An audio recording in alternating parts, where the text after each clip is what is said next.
The beautiful Australian island of Tasmania is more than a worthy welcome for this brand new historic series, the Historic Road Racing Championship in rFactor 2, brought to you by the GP Laps YouTube channel and also our fantastic broadcast partners at Simply Race in Milton Keynes.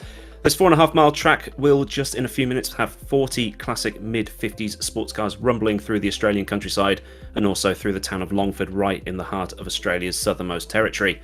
Long straights punctuated by tight corners and also a railway line to cross over as well, so hopefully there are no scheduled services today. So it's typical of the tracks of the era really, and a staple of the non-championship Tasman series that was dominated by the likes of Brabham, Clark and the names of racing's golden years. So what will we see here today in something that's quite different to what we're used to seeing in sim racing? Well, my name is Aidan Millward and we have 2 hours of classic sim racing ahead of us here today, and it's brand new for me and for a lot of people, and I hope you are as interested as I am. Now, I would have a broadcast partner today, but Zach Sweeney unfortunately cannot be here today. He's had some technical issues, so it is just me here today. So anybody that is in the chat at Simply Race, also on my YouTube channel as well, and also watching Jake's POV over on GP Laps YouTube, welcome to you all. It's just, like I say, something different. We're going to have basically the classic cars of the era straddled across 3 different classes. So we have the 5 litre class, which is things like the Jaguar D-Type, the Ferrari 375, the Gordini T24 and Aston DB3 in the 3 litre class, and a Bristol 450 and Maserati A6 GCS in the 2 litre category. So they'll all be racing together on the same track, very much like they would in any multi-class race. And you can see there the layout of the track at Longford in Tasmania. You can see the 100 car just flying up the long straights here. And there's the calendar for the series. So we've got Longford today, and then we're going to round 2 at Spa. So the old sort of 8 mile long tricky triangle that was the old Spa, the absolute death trap that was old Spa. And then, yes, the Isle of Man TT. That's going to take a long time, but luckily it's only going to be something like, what, 3 laps long, 6 laps long, according to this sheet of paper I've got in front of me. Dundrod 3 hour. Toga Florio 3 laps of that, and then the season finale at Le Mans. And we are currently in qualifying looking at the Dutchman Scooby in the Ferrari 375 Plus in the 5 litre class. He's currently green in the first 2 sectors, which means that he's set a personal best here. And this track is just absolutely mad. I need to flick through my pieces of paper to try and find out where on the actual track he is. He is on one of the straights. He's sort of coming down the back end of the circuit here towards Mountford Corner, so hard on the brakes, and it will be a very slow right-hander here, turning back towards the town of Longford and towards the pit straight. So there's the pit lane. What constitutes a pit lane, because it's that sort of era we're looking at, ladies and gentlemen, as he comes across the line to set a 2 minute 34.8, and now we have Enzo Fazzi, the Dutch-Italian driver, driving a all-red Ferrari here. And these cars just look so odd compared to like GT3s and things like that. Enzo, a veteran of rFactor 2 online racing. Usually see him in a prototype and things like that, but he's driving in this for a bit of fun. And you can see there we've got Nico Hillebrand currently on provisional pole position, Enzo there in provisional 4th, and we've also got Jerne Simoncic as well. So 3 veterans of rFactor 2 online racing, and there is Jake in 2nd place, currently just half a second off Hillebrand, as I think Enzo's just trying to warm up his brakes here.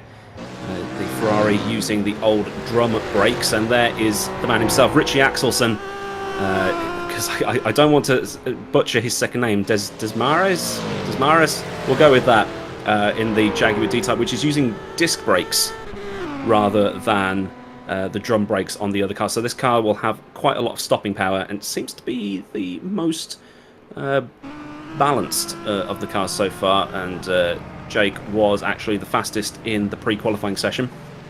In that he set a 2:33.7, faster than Hillebrand, Simoncic and Fazzi, who all set 2:34s and quite close. And the cut-off for the 5 litre class, just a 2:35.8, 105%, I believe, the cut-off time. as Jake is half a second down in Sector 2.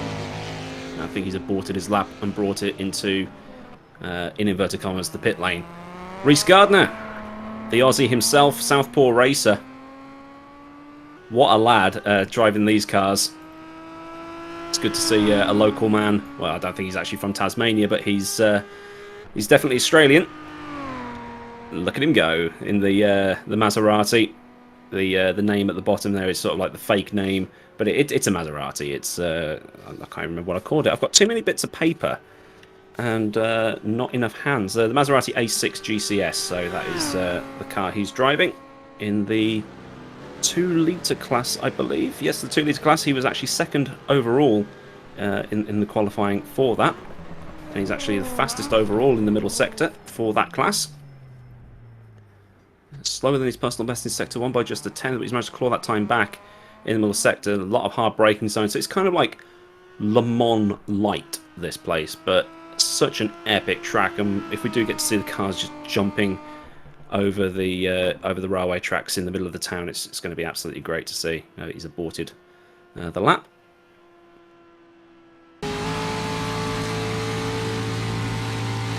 On board now with Enzo Fazzi in the Ferrari. That looks quick.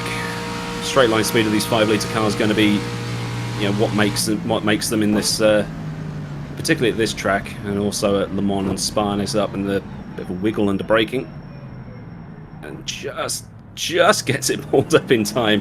Now, I was talking to Jake before this all started, and he said that if you miss your braking point, you're dead.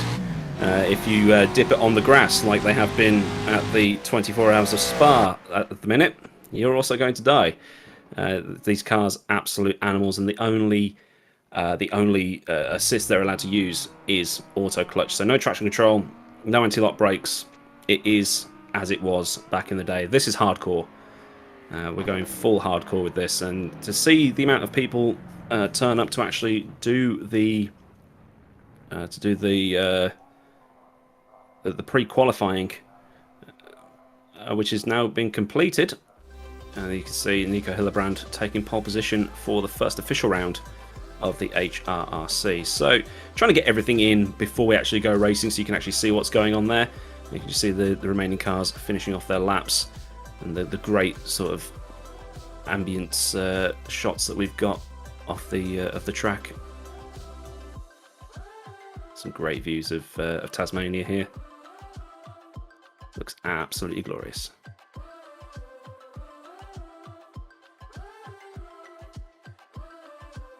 So these long straights, cars will be maxing themselves out over probably about 180 miles an hour.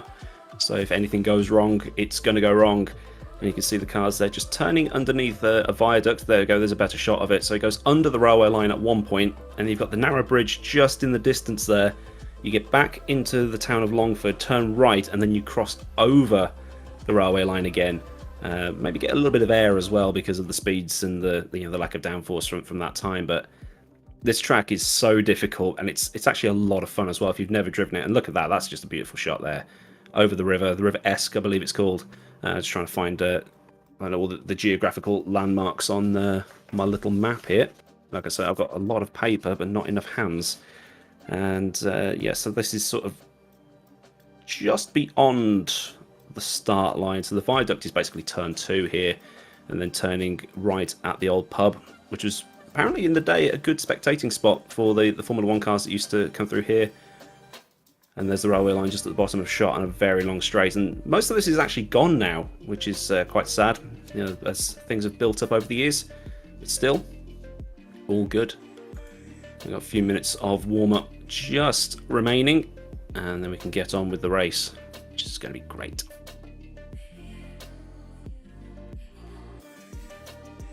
Just taking a couple of sips of coffee here, because I need to be able to concentrate on what's going on, because it's going to be quite a manic first lap up, I think.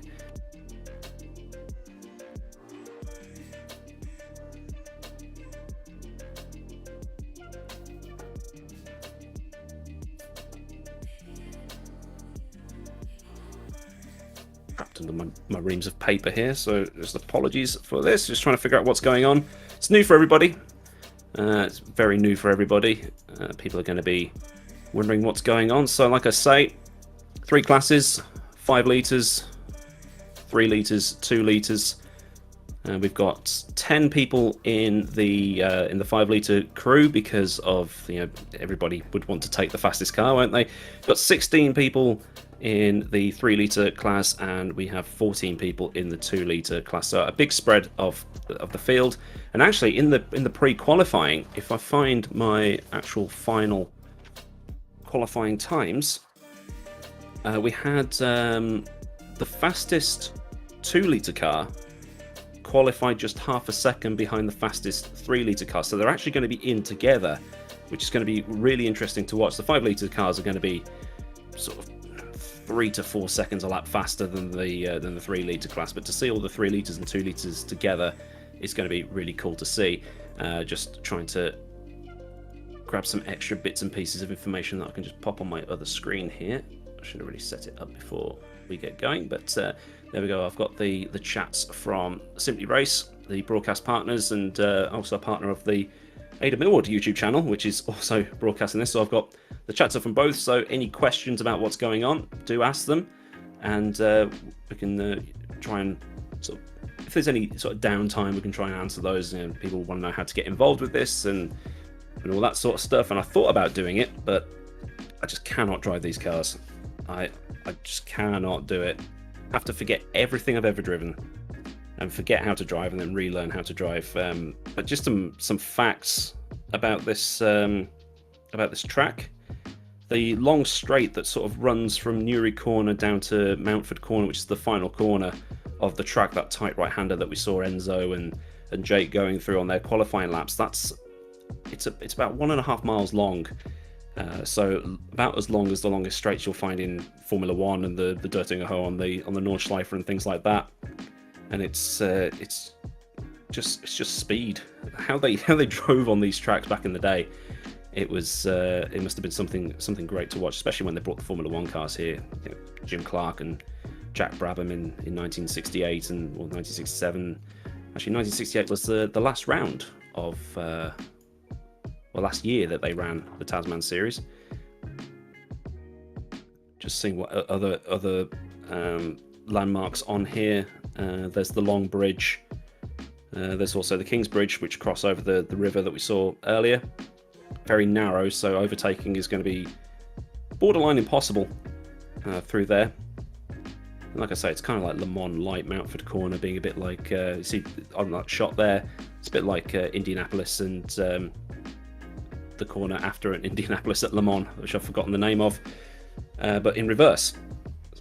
People are going to have to be very careful about overtaking. Those straw bales probably will end up on the track at some point, and they will remain solid.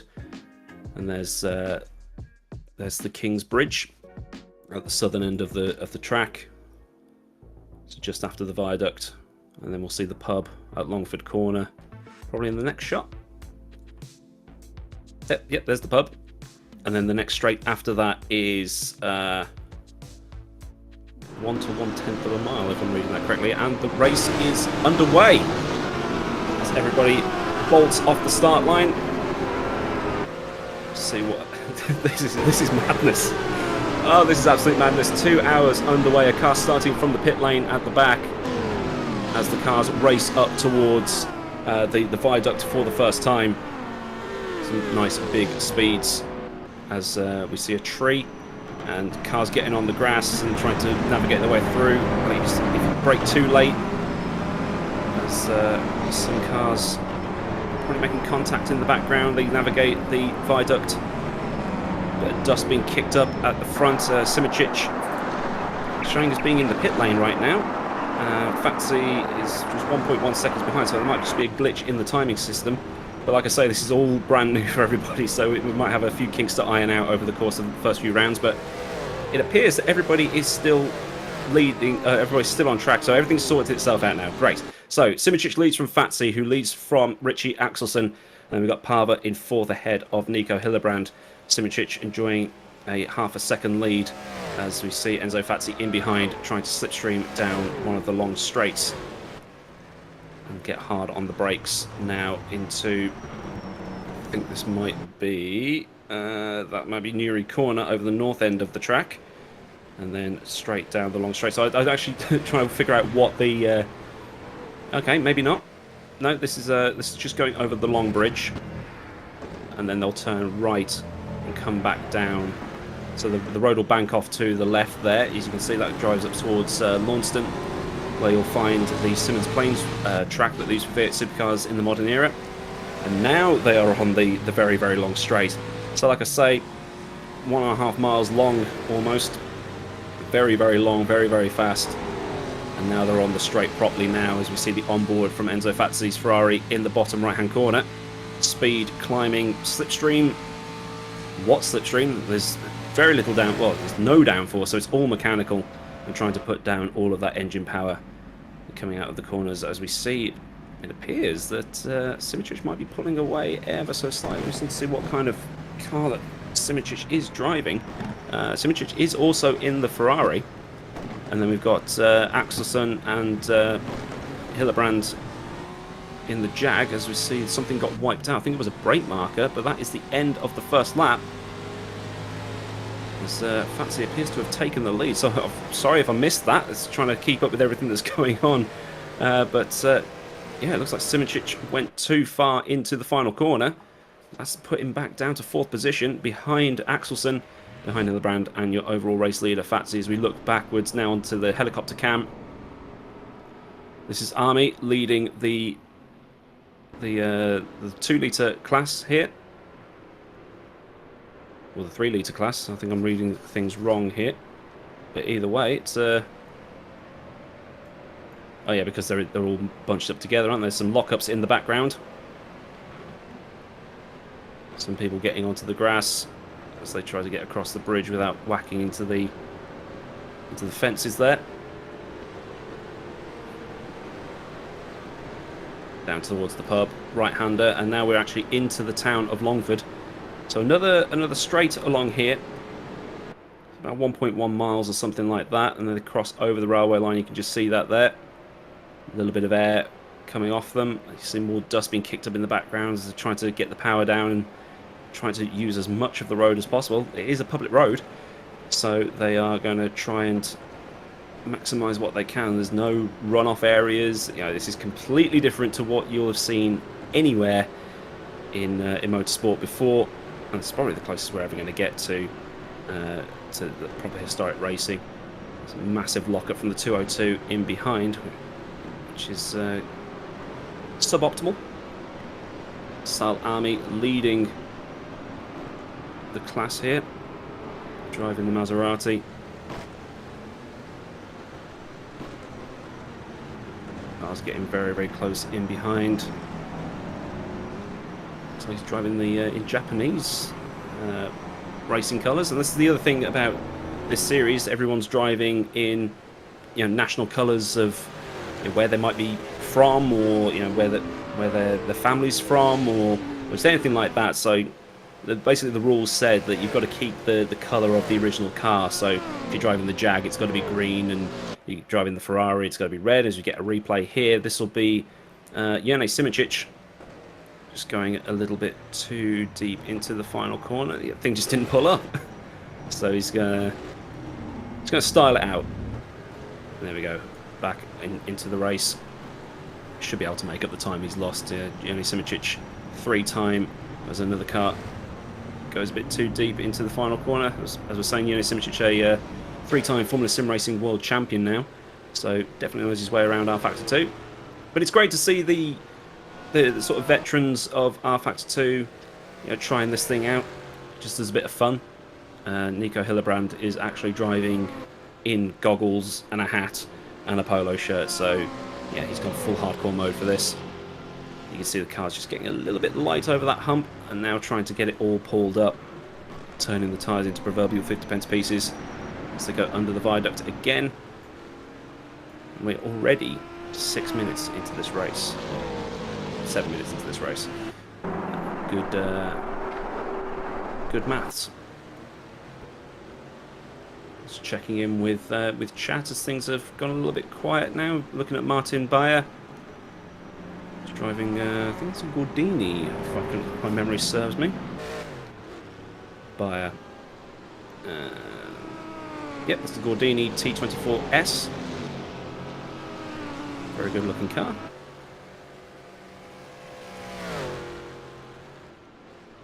Chasing down Ami in the 2-litre class.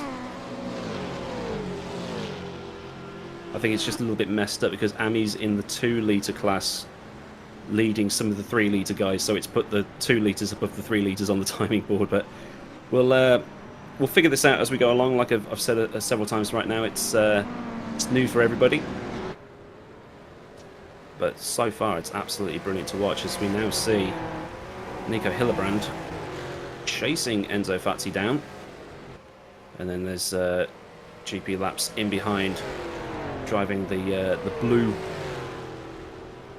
Jag, painted in the blue American colours. So like I say, it's all old style, no sponsors on the cars, all national colours, but with like little bits and pieces for the individual driver. And this is Hillebrand making a move, and that is the lead taken. Jag just having a bit more straight line speed than the Ferrari, should have a bit more stopping power. Commentator's curse as he's done the full Simoncic and needs to style it out again. As we've got a car in the pits already, and this is something else that will have to happen, pit stops. The tyre wear is on 3x, but the fuel is on 1x. So the drivers will need to stop. And the other thing is that rFactor 2 has collision in the pit lane, so the pit stops will be a little bit manic when people are trying to pit and gain time and things like that. So Hillebrand carrying on, as we see an onboard. See no gloves, just goggles and a hat. As so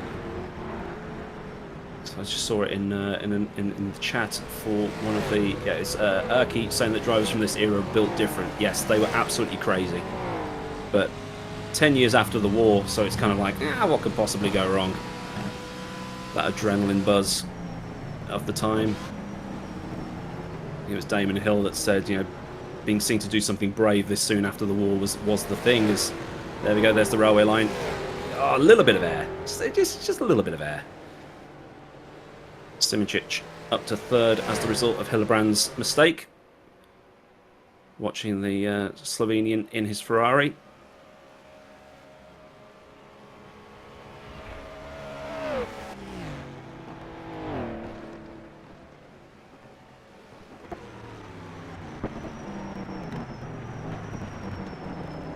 Gets it nicely pulled up as Hillebrand overshoots the corner ever so slightly in behind.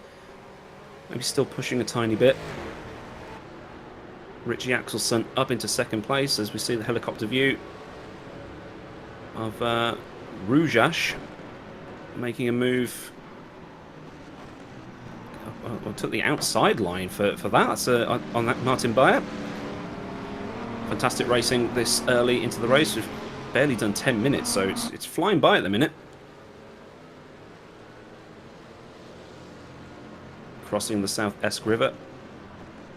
This is the other good thing. It's just the details, the little details in these tracks that just sort of add to the overall immersion as it all gets a bit tightly wound in behind. I think somewhere in that is Rhys Gardner, better known as Southpaw Racer. We'll probably do a totally useless track guide for this place next week or something like that. Franek Godrecki under pressure from several cars. Almost being bump drafted along this long straight. Just trying to consult my map. I think this is down the back end. These coming up to the second last corner, or up to the last corner, I should say, as fastest lap now set by Axelsson. A little bit of a cheeky move in the background there. Godrecki hangs on to his position for now. But what's going to happen on the exit? We can see some of the hay bales almost strewn onto the track. That can cause some damage to the cars that are going to hit them. And also at Spa, at Eau Rouge, there's plenty of those hay bales that can cause absolute carnage if you hit them. As we now go back to the battle between Richie Axelsson and Enzo Fazzi. It looks like Axelsson has taken the lead from the Dutchman. The man using Boissingville pedals leads the race and someone who works for Hoisingveld is currently following him. So come on, Enzo, sort it out, mate. Simičić about 2 seconds in behind Fatsi at the minute. Hillebrand dropping back. Must have had another incident at some point. Parva there in 5th. Rajasu currently leading the 3 litre class. It's now sorted itself back out now that Ami's dropped below. So he top 3 there, Rajasu, Bayer and Borgier. Is that supposed to be like a play on Borgier or something like that? Borgier. And then you got Ami Gardner in 2nd place in the 2 litre class, and then Britain 3rd in, well, the 2 litre class. So pretty much everybody's still running as well. There were fears that there was going to be a massive pile-up at turn 1, but everybody's been very well behaved as we look backwards from Axelson's car to the Ferrari. We've seen the lead swap a few times, so maybe they're trying to do something like they do in NASCAR with the fuel saving. Hang in behind, lift off, save a bit of fuel, excuse me, and then flip-flop the positions a bit, work together, try and build the lead. Seems to be working though, if it is indeed what they're doing. Now, if this was a GT3, you'd see a massive dive bomb here, but nope. And, oh, what's happened here? Was that Enzo braking early, or was that just Jag's straight line speed? As the Jag gets a little bit wiggly under braking. But it's okay, because he's got a Jag. There we go, we've said it. Another car in the pit lane. As the leaders come through again. And then a new fastest lap for Axelson. As Humperdinck Fangbonus says, nice GP laps in 1st. I should hope so, it's his league. But he's rapid in these cars. Has to be said.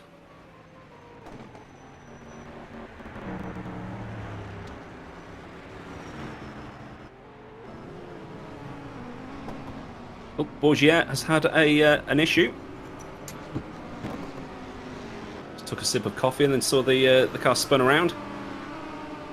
It's not going to be not very good for the Gordini driver driving in the French national colours. So I do apologise if I'm pronouncing any of these names wrong. But yeah, Englishman butchers foreign words. More at 11 as they come flying over the top towards the viaduct. But this is the other great thing. It's so close at the minute. There's plenty of overtaking. Plenty. Oh, here we go. That's suboptimal. I think that was Borgier that's just got sent into a ditch. That's not good. As Sijek and another one of his fellow classmates duck, diving and dodging down towards the pub and out the other side. So I'd like to see what happened to Borgier on that one. He just got dumped into a ditch. Maybe he needs to top his water up, I don't know.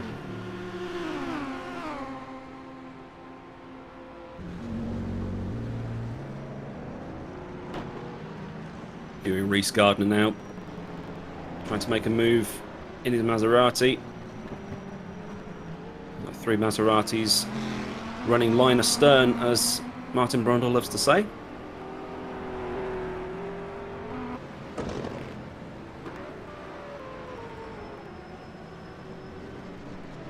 See if I've got any more information to give to you. So as has been properly pointed out by T-Bone in the chat, the Jag is on discs and the Ferrari is on drums. So I think it was just the fact that Jake was allowed to brake a lot later into that final corner compared to Enzo. But there are other cars that they can pick. There's Mercedes. There was actually supposed to be a Mercedes in the race, driven by Kasper Stolzer, but Kasper's had to unfortunately pull out, and Kasper also an R Factor 2 veteran. There's also things like Fraser Nash's, Triumphs, Lagondas, Astons, and things like that. The Gordini and the Aston tend to flip-flop a little bit because they have different strengths, but it looks like, for the minute anyway, that the Jag is the most balanced car on the grid. But the thing is, once you've picked your car, you cannot change it. So it kind of stops the drivers from just picking whatever the best car is for each track. So they'll probably have done a lot of testing and figured out, okay, this is the more balanced car, or in the case of people like Enzo and Symmetrix, they're just having a bit of fun, so they might have just picked the mean car or whatever it is, and things like that. So there's a good spread, and as more people qualify, the Jag might be absolutely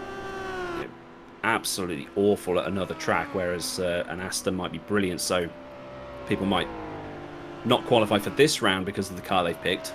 They might qualify for another round because of the car they picked, and it's just everything will flip-flop, and it will all look really good come the end of the season, as these three cars now getting even closer to each other. Cannot be separated. Oh, here we go. Here's a lunge. Is that car going to pull up? Is there going to be contact? Oh, great braking stir. Almost wiped the front end of that Maserati off as they cross the railway line again. We're now on board with Hrrc Gardner down in the bottom right-hand corner. Fantastic graphics as well, made by Simply Race for the purposes of this broadcast. If you're in the Milton Keynes area, do go and visit their sim racing centre. Slipstream kicking in a little bit of a lift from Hrrc there. All the gear ratios will have been adjusted and things like that, so it might be just topping out, just lift off. Engine's going to overheat. You can actually boil the brakes. If you're doing heel and toe, you can probably blow the engine because the engine wears out and things like that. So we've got a decent simulation of what could happen. It would be great to have the full proper failures that you could have seen in things like Grand Prix 3 and Grand Prix 4, so like the transmission can blow and stuff like that. But like I say, a lot different. If you're enjoying what you are seeing, do like the streams. Do check out simplyrace.co.uk as well, because without them we wouldn't have this this broadcast. As Axelsen sets another fastest lap, pulls out his lead to about 2 seconds, so the guy's flying out there.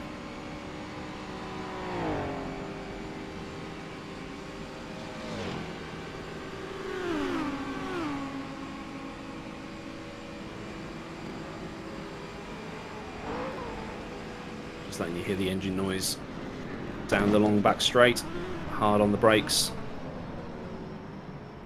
See your class leaders at the top, so there's a lot of detail on the screen for you, so you can sort of keep track.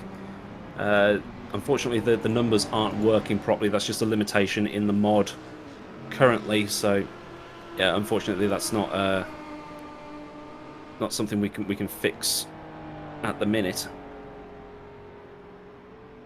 But Hrrc Gardner holding third place in his Maserati here. As the yellow comes out in sector 1, so someone's gone off.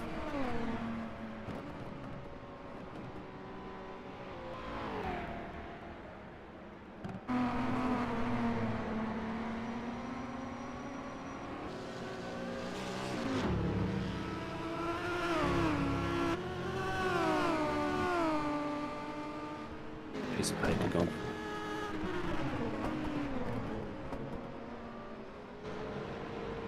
You can see there the hashtag HRRC, so do share the stream. There's plenty of time left for people to join in and see what's going on. Great overhead shot as they come over the river once again.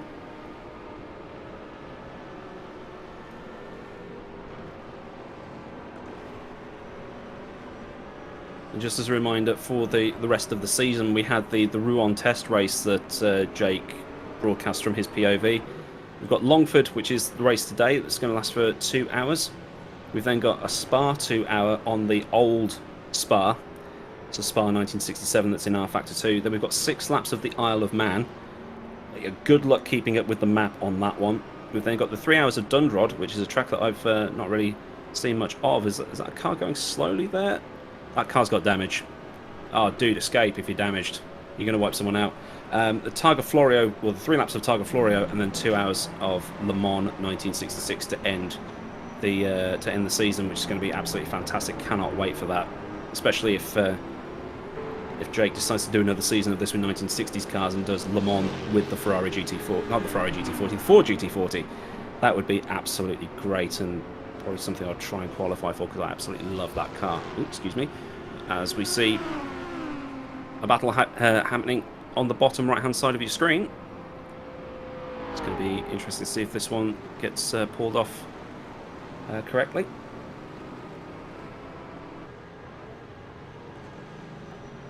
It's not like one driver's just bolted off into the distance and everybody's very spread out. Everybody seems to be very close, and just to give you an idea of how close it has been, as tiny little bit of contact, Hrrc Gardner getting up the back end of the cars in front, giving him the hurry up. Driving his classic Maserati like it's an Australian touring car by the looks. This is a great battle we're seeing at the bottom. The bottom right hand side of the screen, as we see your race leader, the man who's made all this happen, leading the race by 3 seconds at the minute. He's just going for a casual Sunday drive on what he would consider to be the wrong side of the road. This is the battle where it's all happening. We've got Rodriguez, Britton and Gardner, who have been locked like this for the last God knows how long, and they haven't wiped each other out. So fantastic driving from the three of them.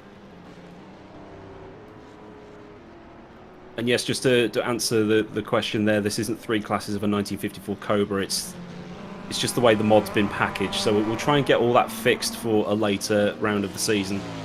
So you've got like the proper 5 litre, 3 litre, 2 litre classes, but the names of the cars will need to be changed and things like that. So it's pretty easy to work out. So Mazzantini is Maserati, and Jungle Cat is obviously Jag. So it's almost self-explanatory, but either way, great stuff to watch.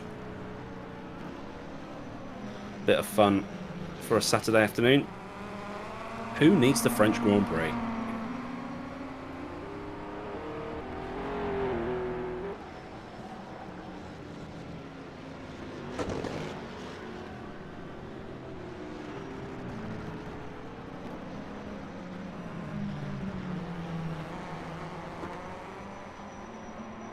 Gardner gets a little bit loose on the exit there.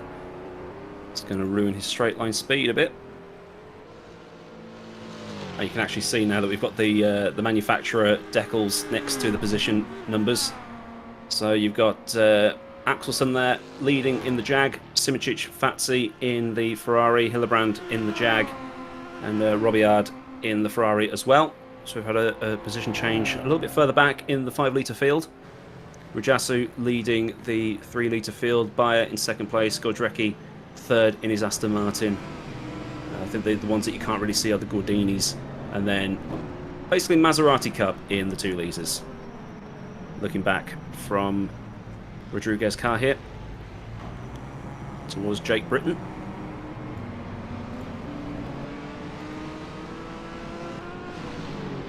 It's all good stuff so far. So we're approaching the half-hour mark as Rodriguez sets the new best lap time for the 2 litre class. He's getting a little bit of a stomp on. Just over 1/10 of a second in it, as Gardner's dropped off a little bit to just over 1.5 seconds behind these two. Can he get the car pulled up to get under the viaduct? Oh, a bit of a slide. That's a mistake. Can't capitalise on it. Kicks up some dust in his face, or just try and distract him maybe. Britton's looking very racy in behind now. This is the thing with these older cars, you can't do any of the tricks that you can try in modern cars. Can't dive bomb like you can in a modern car. Can't lob it in like you can in a modern car. These things take... It's the hangover meme with the maths happening in front of his face. That's what driving these cars is like, because you have to forget everything you've ever learned driving a Formula 1 car or an Indy car or a GT3 or a prototype, and you've got to relearn how to drive. As we now see 2 wide down the straight here, it's like watching outside on the Birmingham Road at 3 in the morning at the minute. And Jake Britton has taken the lead of the 2 litre class here. Expect that to flip again within the next few laps.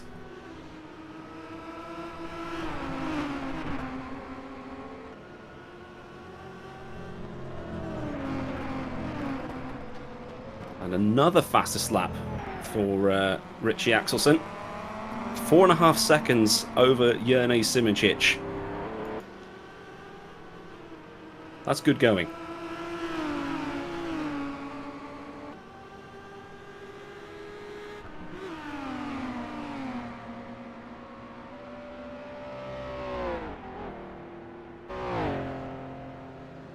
Once again, people in the live chat, if you're enjoying this, do like, do share, do subscribe as well if you're new to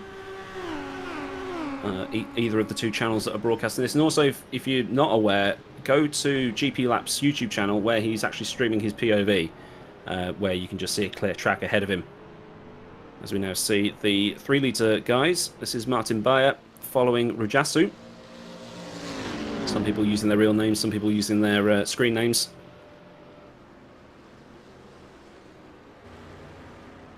I know some people will be thinking, why not use your real name? But some people did race under aliases back in the day. The Thai prince that raced at the first Formula 1 Grand Prix at Silverstone in 1950 raced under a pseudonym. And apologies that the noise of the river is like a 737 trying to take off.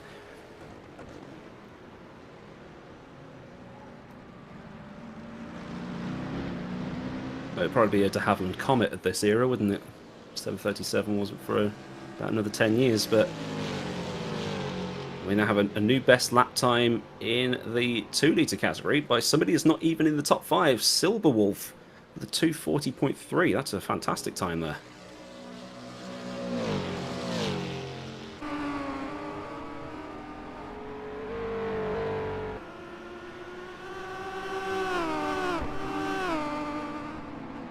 The angry bees that are the 2 litre cars flying by. Would love to hear what these cars would be like with the new R Factor 2 sound engine.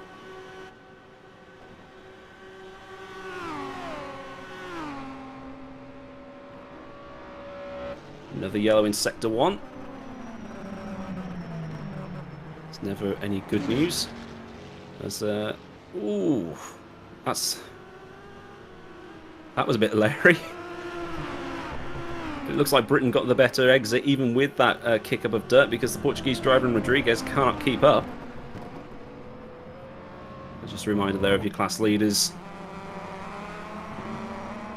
Demare, Rujasu and Britain, your leaders. With 7 DNFs, I've just been told. Sorry that we can't catch all of them. Well, we did see one of them literally ending up in the drink. Which isn't always good, as Hillebrand has now got a bit of a stomp on, putting in the fastest lap of the 5 litre guys.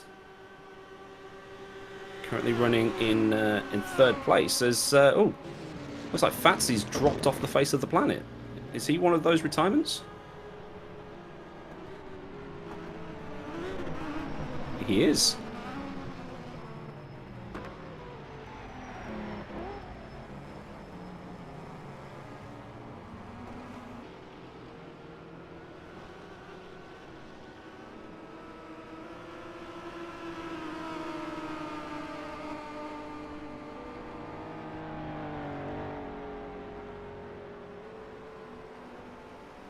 Tyres starting to wear out. Well, sorry, fuel's starting to run down in these cars, so they're going to be going a little bit quicker in a straight line.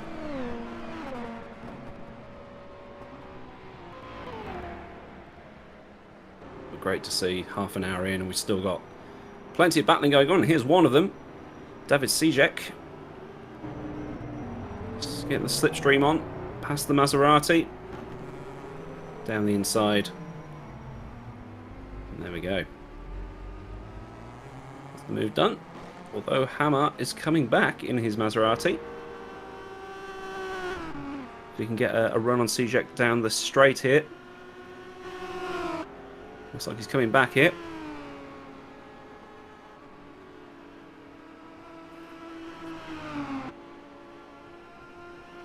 Side by side past whatever that circular thing is in the background. Looks like a water storage unit or something.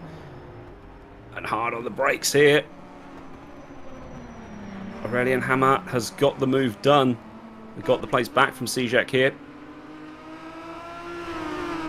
Under the tree towards the bridge again. Be interesting to see how they manage to start lapping each other at that point of the race as well. Because that bridge is barely wide enough for 1.5 cars, let alone 2. So you might have to just be patient. As we'll see ya. See what I mean about missing your braking point? You're off.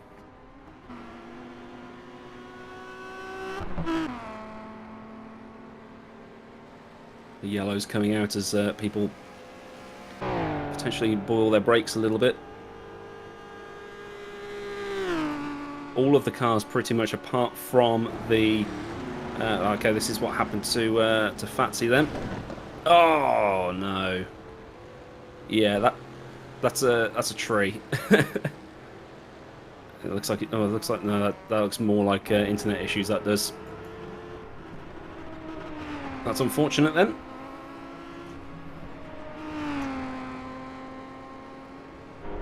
Yeah, it's getting told in my ear that it's looks like a bit of rubber banding. So very unfortunate because that was shaping up to be a very good battle. As we see Hrrc getting a freebie again. Gardner's made his way up into second place in the 2 litre class, as the Britain sets another fastest lap in that class as well. Here comes Rodriguez once again. He's going to try and get that position back from the Australian in front of him.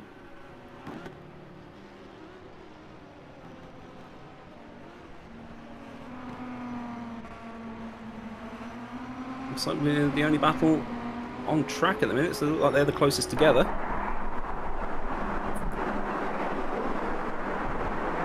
Yeah, Mighty May saying he's off to Perth. That is actually correct, because the map I've got shows where the roads go off to. So if you carry on straight on at that corner they've just gone to, you actually go and follow the railway a bit. If you turn left, you head down into the town of Longford. And then towards the northwest coast, maybe. Oh! Jake, what happened there, man?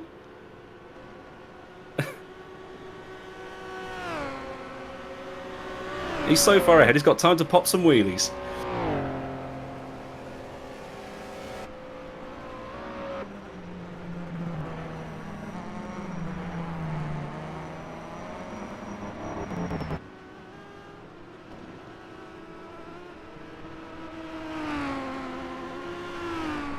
Looks like your only battle now, ladies and gentlemen, is this Britain Gardner Rodriguez one, still separated by about 2.5 seconds, the three of them. But anything can happen, as we've seen here today. And even with that wheelie pop, Jake is still pulling away from Simicic.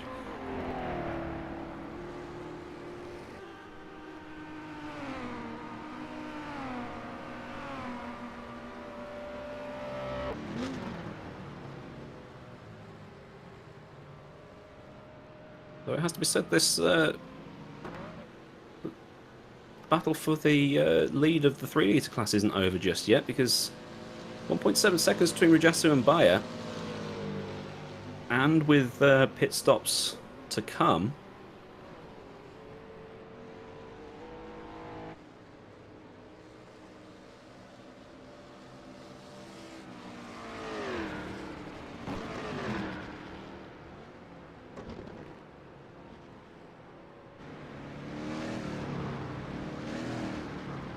Another fastest lap for Britain. Guy's an animal.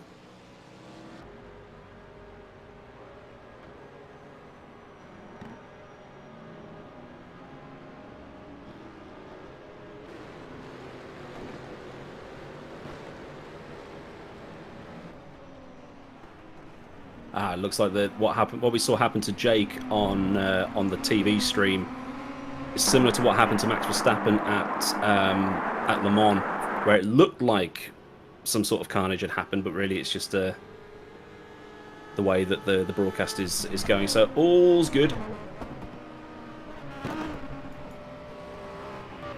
All's good with Jake's car. Gap was starting to sort of close down between him and Simicic, but it looks like he's pulling it back now. The battle on your screen currently between Jake Britton in the Maserati and Rhys Gardner also in the Maserati. It'd be great if Rhys can get a win at home here.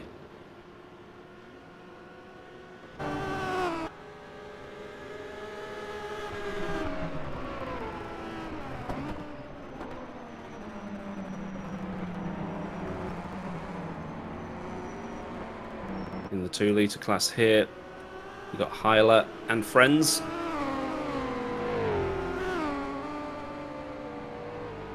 in the Bristol. So we've got Hyler driving the Bristol here. One of the few Bristols in this class. It's definitely the Maserati show in the 2-litre class right now.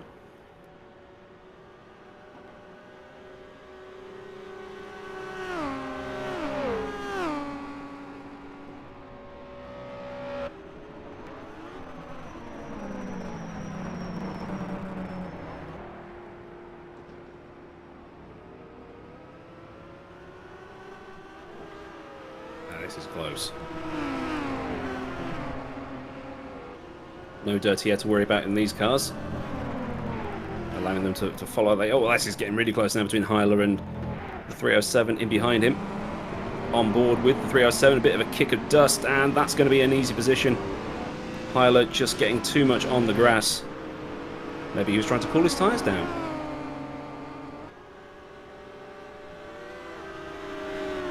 Looks like Hyler's going to try and have another go. The 209's coming in for a bit of a look. Just like watching Daytona at the minute.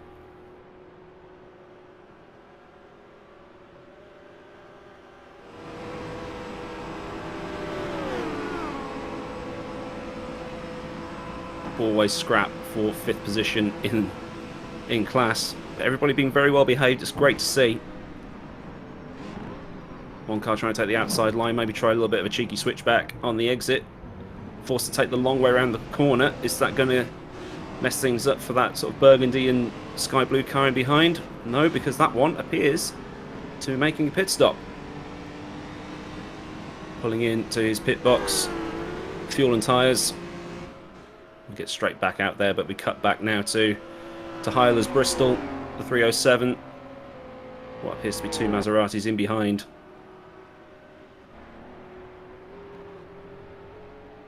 Britain versus, or England versus Italy once again.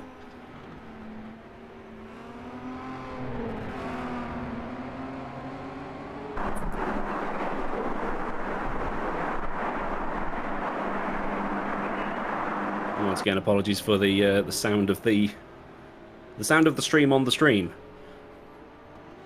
As Silverwolf 07 sticks his Maserati at the inside. That's a lock-up, avoiding action from Hyler. And that means that the 346 has also managed to take the position, so that's 2 positions lost now for Hyler. Oh, a bit of a wobble there from Silverwolf, I think, there. No, sorry, Silverwolf's the 219.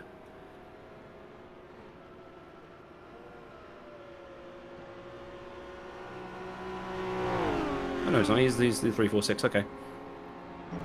Yeah, Simoncic and Hillebrand in the pit lane at the front, so it's time for the leaders to start pitting. Jake about to overcut the living daylights out of them. Hillebrand's actually jumped Simoncic here.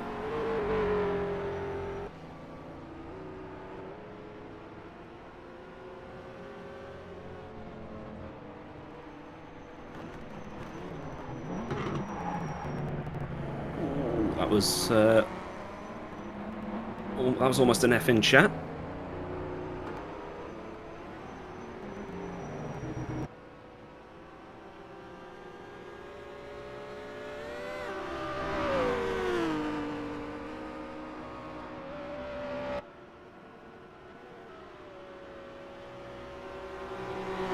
It's a drag race between the 2 Maseratis down here. Silverwolf 07 in the right-hand lane. Big braking zone coming up, so who's going to be the bravest here? Like I say, you miss your braking point, you're off. 346 getting a bit of a wobble on. He's got it pulled up. And he's through. Here comes Hyler in his Bristol. Entering another drag race as they come across the start-finish line. But coming up after this is the tricky sort of turn 1, turn 2 of the viaduct corner. Not the sort of place you want to be chucking a car in, as Rodriguez has DNF'd from the race. The man who was once the class leader in the 2-litre class has retired from the race. We'll have to see what caused that. Was it a crash? Was it fuel? Was it something going wrong with the car? That's going to be gutting for the Portuguese driver. That promotes Hyla up into 5th. Silverwolf into 4th. And that said, though, Silverwolf 16 seconds behind Cookie, who is just driving on his own, 3rd place in the 2-litre class. So Cookie can just keep it on the track. He's looking good for a podium in his debut round, as Richie Axelson now in the pit lane and has been so for about 35 seconds. So it says P37 and then the other timer, so it's the time actually in the pit lane and the time he's been stopped in brackets. So that's how you work that one out. So similar to how it is in Formula 1. So here's a replay. Rodriguez. Oh no, that's not good. Yep, that car's done. Bent suspension. He's done for the day. Pulls it right over to the side, and that'll be an escape and a F out of 10.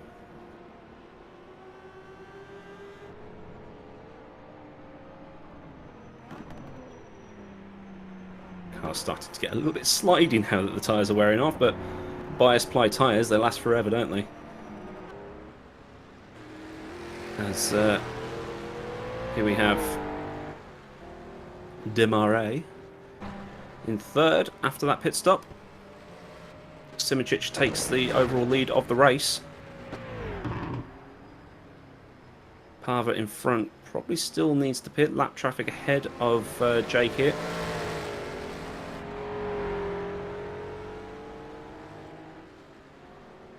Easy pickings for him. So Ferrari 1-2. Jake, Rich Axelson, GP Laps, whatever we're calling him at this point of the show. He's in 3rd. Costa in 4th. Hillebrand in 5th. That's a little bit of a bug in the timing system that's just saying that he's been in the pits for 42 seconds.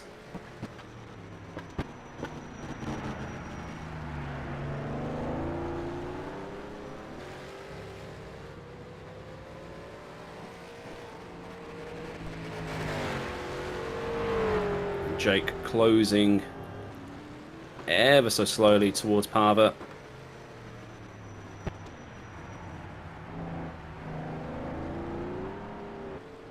Now he's just showing off a little bit of a drift. He must know he's on camera.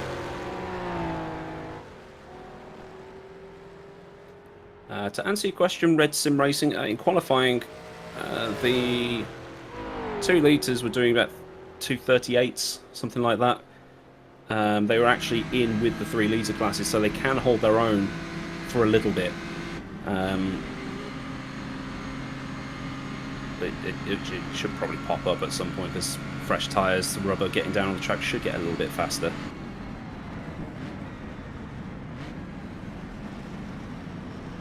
We've got the split screen view once again.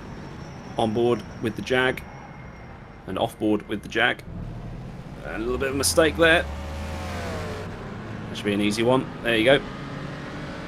Back into 2nd place.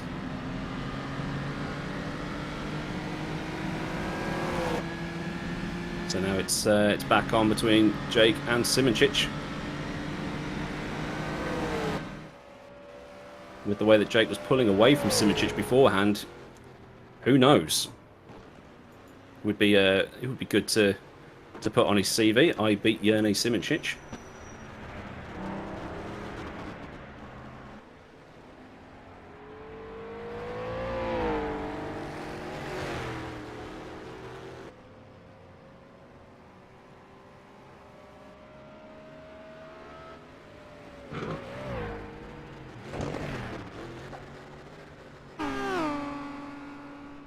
We see Thilo Neusch in his Maserati, part of the Maserati Cup down there in the 2 litre series. It's the battle for 9th position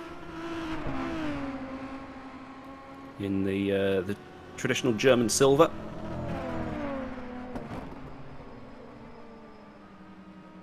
Actually, don't know what colours that is in front on the 363.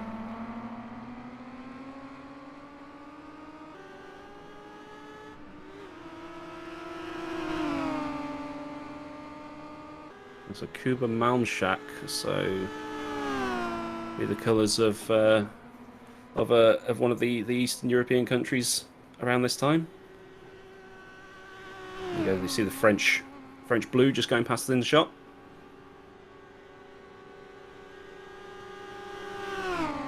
Another drag race as the Maserati unleashes all of those Italian stallions to take the position. That's him up into 9th position then. If he can get it pulled up in time. Yes, there we go.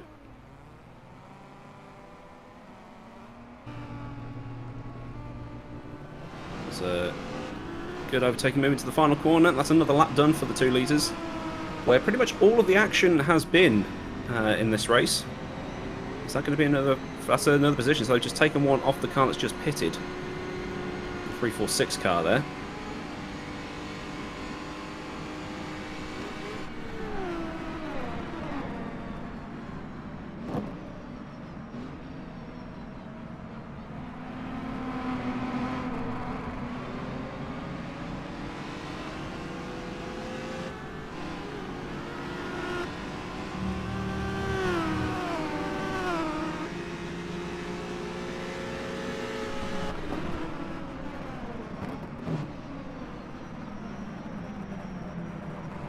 Big old wobble there under braking. Saves it. Lives to fight another day.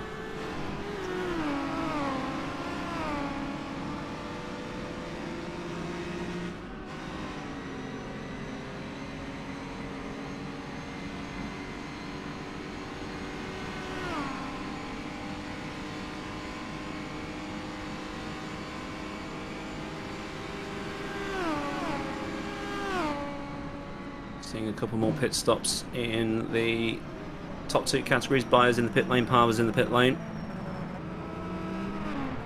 And Parver's now out of the pit lane. So that'll be full service, fuel and tyres. And a reminder of your class leaders, Simoncic in the 5 litre, Godrecki in the 3 litre, and Britain still holding the lead from Rhys Gardner in the 2 litres. It looks like Rhys Gardner's pitted because he's a long way behind now. Looks like Britain's going a tiny bit longer than everybody else.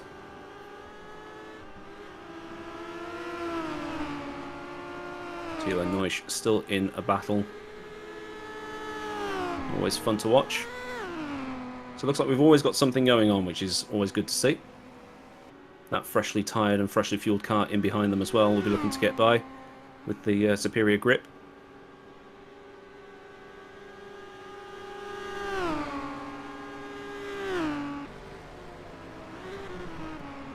The yellow in sector 3 as well, so it looks like we've lost another driver.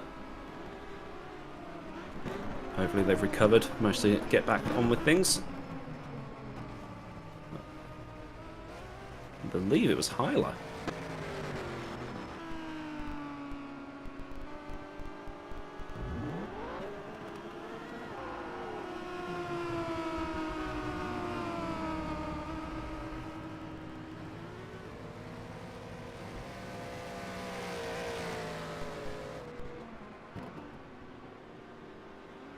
If you're enjoying what you're seeing and you think, oh, I want to give this a go, head to the GP Laps Discord.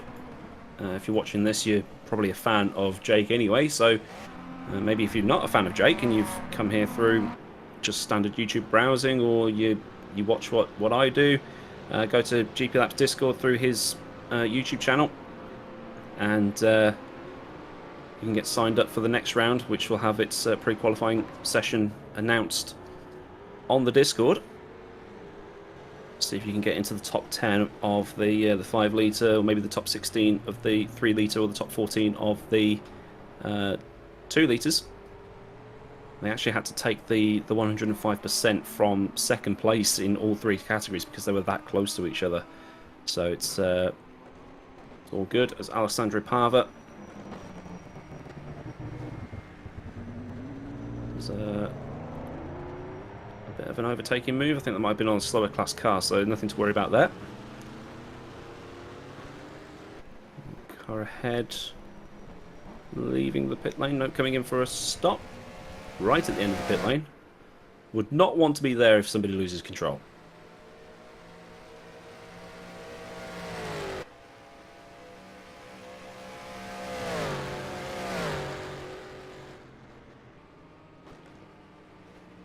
like I say, any questions about the series, any questions about what the cars are, anything like that, do leave them in the stream chat. We'll answer them. Do share the stream as well, and the all of that good stuff. The series has had quite a lot of interest, which is great to see, because, well, it's different. This isn't your standard GT3 series, your standard endurance series, or your standard Formula series. It's not very often you do get to see a Historics League broadcast like this, so thank you to Simply Race and to Jake for putting it all on. Sam Morris asks if there are any Mercedes-Benz 300 SLs. There would have been a 300 SL in the race, driven by Kasper Stolzer, but Kasper's had to pull out of the race due to health reasons. Couldn't make it. So it would have been the only Mercedes 300 SL on the grid as well, because the Mercedes is quite out of favour by the looks of things.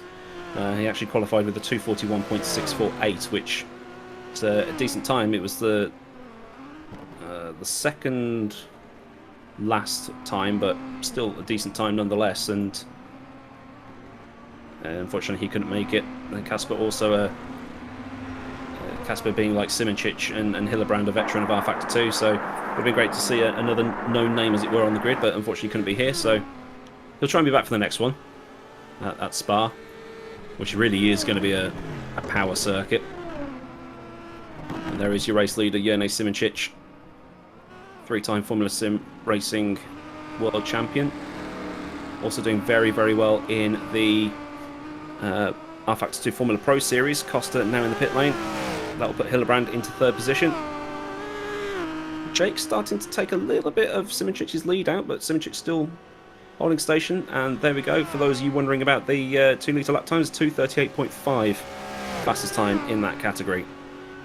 So yeah, Jerne, very, very good in R Factor 2. One of the top drivers in R Factor 2. So no surprise that he's leading a race.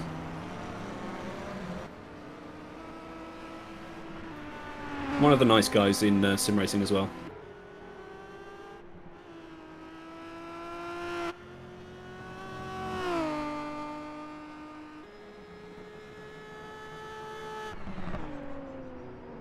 I've just been told that Britain's actually 4th overall currently, despite leading the 2-litre class. That's why the 3-litre and the 2-litre have now swapped over, because Britain is now ahead of the lead 3-litre, if that makes any sense. So it's just a little bit of a quirk in the timing screen, but hopefully once all the pit stops have cycled round and all that stuff, it'll go back to normal. We've got an Aston Martin currently in the pit lane, Dolan. So you can see the top 5 in each category. Yellow in Sector 1. And that's now cleared. So Simoncic, Axelsen, Hillebrand, your top 3 in 5-litre. Britain, Gardner and Heiler in the 2-litre, and Rajasu, Godrecki and Bayer in the 3-litre. Although that should be the other way around because of the thing we were just talking about. So Manchak in Maserati, 10th place in the 2-litre category. This battle's been going on for quite a while now, so there's always something going on. That is, which is, like I say, great to see.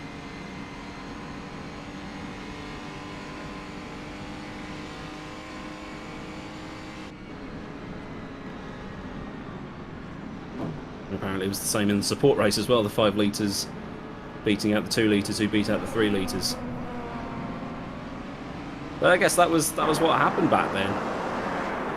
Was it 2017 at Le Mans where an LMP2 almost won the whole thing because the LMP1s had a mare, and then Porsche won it with about an hour left. Would love to go to that pub. If I had a time machine, I'd go to that pub while the racing was on.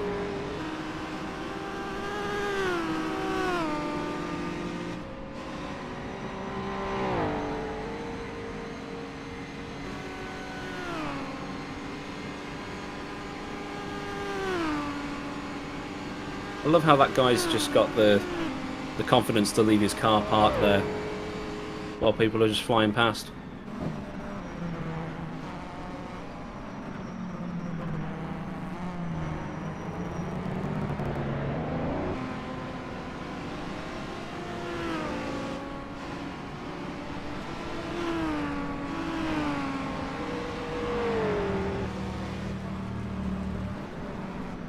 Approaching the halfway point of this race now, which is good to see. So might be seeing 2 stops from some of these drivers. Maybe a little bit of a gas and go towards the end. Maybe even change the tyres. So just a reminder that the fuel is on normal consumption, so 1x consumption. Tyres are on 3x consumption. So there is a little bit of there's going to be a little bit of a discrepancy between the two, but it's just going to be one of those wait and see things.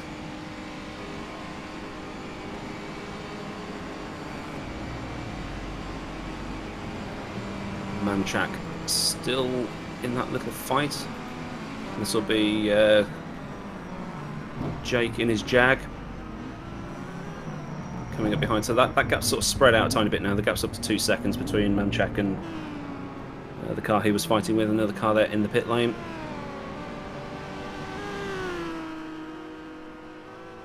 And the Jag should make easy pickings of that Maserati in front. So everybody's now quite spread out.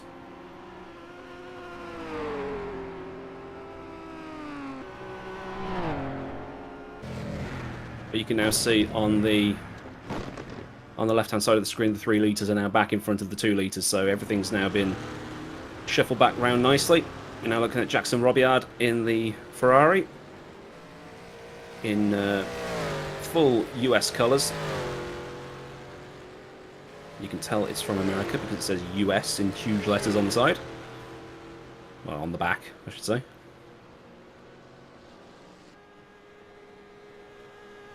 Mighty Mavs saying tyres not really wearing anyway, bricks on bricks. That's probably why they turned it up. But just as a pointer as to how the... Oh, is it the other way around? Oh, my mistake. But either way, the way that the pace of the 2 and the 3 litres has been is so close. So Martin Beyer qualified fastest in the 3 litres at a 2:38 dead. Then Jake Britton in the 2 litres did a 2:38.6. So just over half a second between the two of them. But then Rhys Gardner was the next fastest, 2:38.678. And then Franek Godrecki in the Aston Martin, 2:38.869. So people separated by tenths and hundredths across the entire 2 and 3 litre series, which is always good to see. There we go, Jone Simicic, the Slovenian, leading this race. We're now officially past the halfway mark of this race. It's my first time commentating endurance in a very long time, so I do apologise if it's all a bit broken up.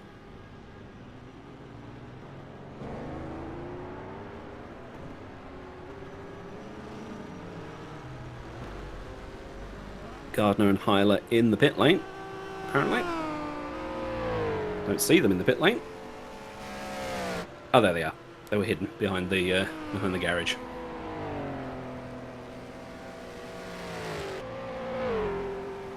What are the regulations for a car to qualify as a 50 sports car? Whatever's in the mod pack, to be honest. So there is the Jaguar D-Type, the Ferrari 375, the Gordini T24, there's the Mercedes 300 SL, there's Bristol's, there's all sorts. It's just that people have picked what they think is best for this particular track, or actually for the whole season, because they've got to use the same car for the whole season, assuming they keep qualifying. So it's basically all the cars that were at Le Mans in 1954.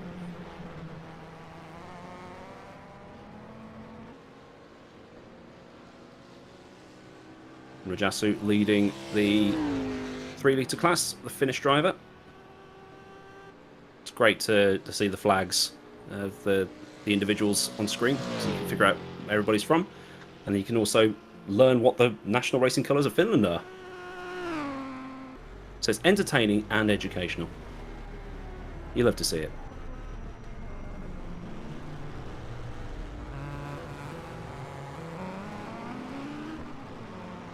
Okay, 3x fuel and then 1x tyres.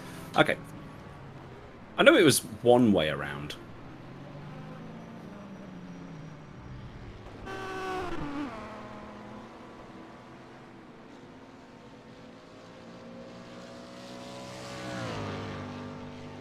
Just consulting my piece of paper that's got the cut-offs. Just to look at where people got cut off. So, Guy Ledouche was the 16th fastest in the 3-litre category. The first guy that got cut off was Nikolai Bogatriev. I hope I got that correct. He was a 241.875, so a couple of tenths there. It was even closer in the 5-litre category because Alessandro Pava did a 235.8, and then Nilsinho, who was the first to be cut off, was a 235.871. So a highly competitive field. And then in the 2-litre category, Booch Magoo, that can't be a real name, did a 241.339 versus a 241.331, which actually got into the race. So that must be absolutely gutting. And then Simičić going faster. So it looks like Simičić has been playing the long game. As the gap to GP laps has increased. So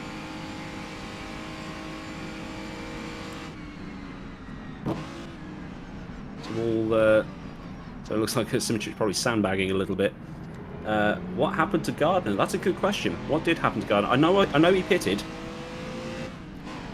So maybe some others need to pit as well, and that will filter around again. But we'll try and find out for you.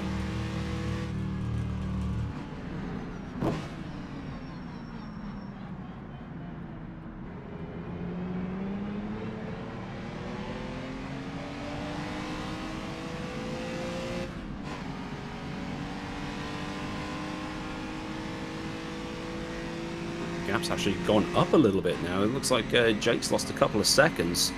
So maybe a little bit of a mistake from the Jag driver.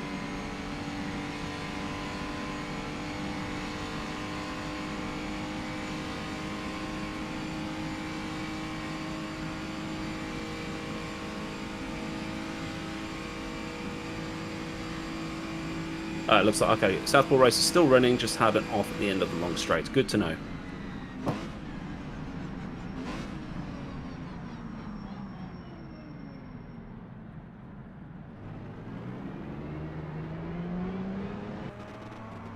Great to watch these cars just... Oh! Wrong way, sir. There you go. Style it out, carry on.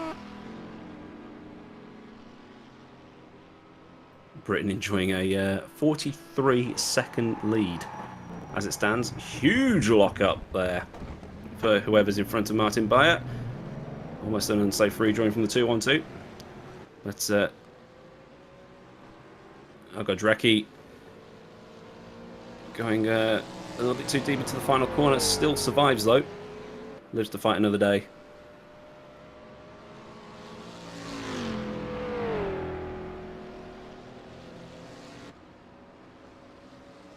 People having offs at the end of the long straight seems to be a common theme. Simičić 234.1, so Simičić probably just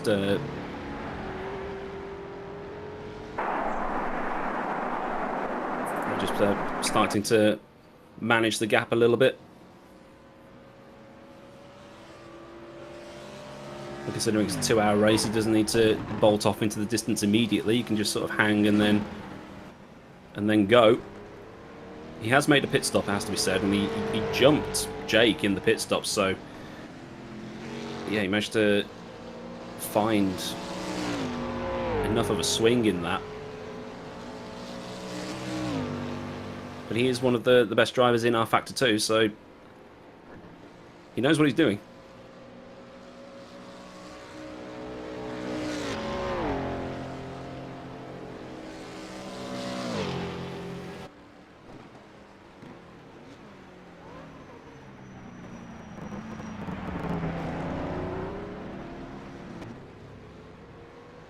This being the battle for second place in the 3 litre category. Martin Beyer versus Godrecki.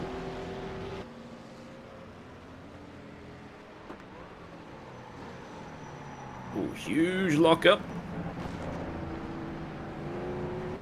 A little bit of a kick of oversteer on the exit. That's going to bring Godrecki back into it. Going to have a drag race down the main straight here by the looks of things. So I've got a couple of kinks and then it sort of straightens out. Looking back from Beyer's car here.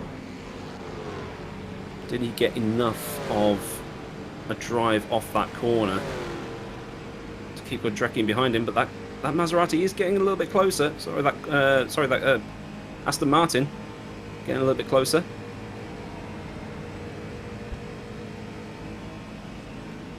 Doesn't look like it's got the legs. Braking early. Gordini able to brake a little bit later. Or is it? Ooh.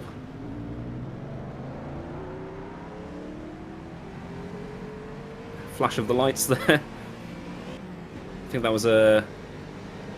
I think it was a sorry flash rather than a what are you doing flash. Sorry flashes tend to be a on, off, whereas what are you doing flashes are, you know, 90s rave.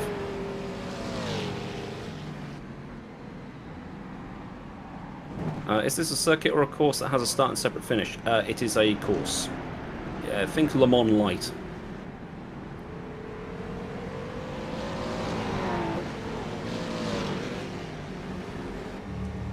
Just noticed those white tyres on the insides of some of the corners. Apparently that's what Enzo Fazzi hit. That was what sent him off.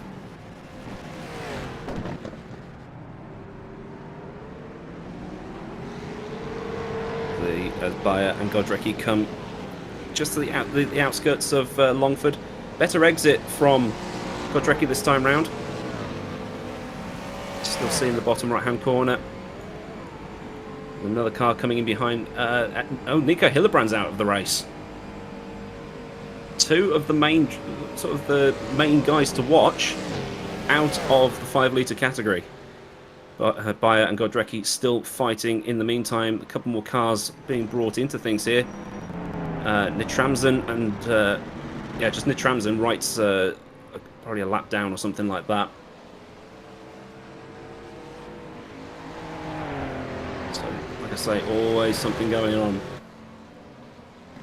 Just need to find out what happened to Nico at some point as well.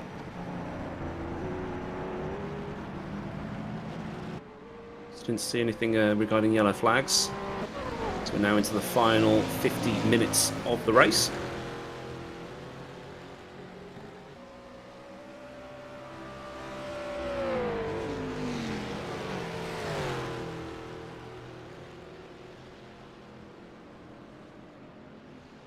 Blue flags being shown at the side of the track, so it's all going to get a bit leery. I think that's actually Simičić coming through in the white and gold Ferrari. He's starting to gap Jake a little bit in behind.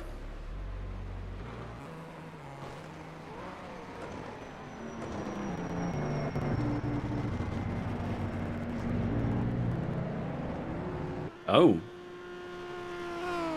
Looks like looks like a game crash. Unfortunate.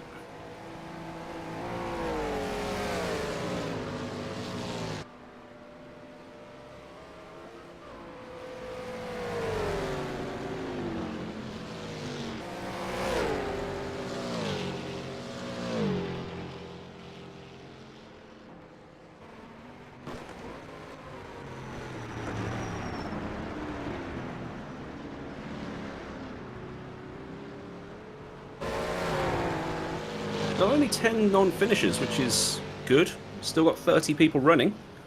Sorry that we haven't been able to show everybody. We're just showing you what's the action as it's happening. We'll try and get as many people on camera as we possibly can. Still watching this Martin Beyer battle. He's actually lost a couple of positions by the looks of things. In all of that, while we're trying to figure out what happened to different people.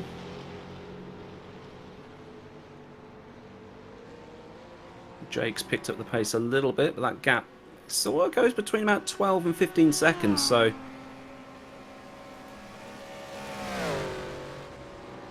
Simic may have to pit again, but then again he's pretty good at saving fuel and all that stuff.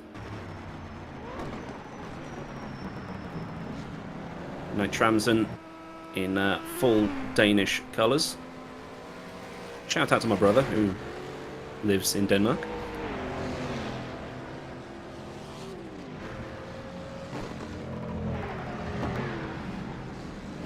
On board with the Danish driver now. Looking up the backside of Hrrc. I'm assuming he's in Polish racing colours.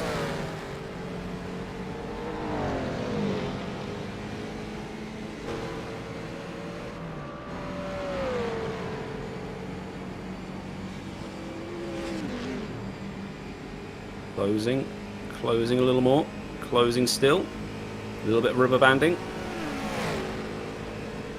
Good on Hrrc for not just parking it in the middle of the road and then picking a side, like Max Verstappen at Spa that one year. But it looks like Tramsen has got the drag. Can he get it pulled up now? 'Cause that's the one thing when you're racing in a long straight, you forget where your braking markers are.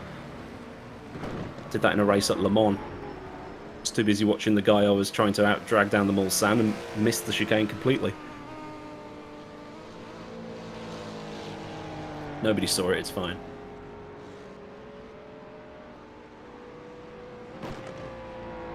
Looks like we've got Bayer in the pit lane.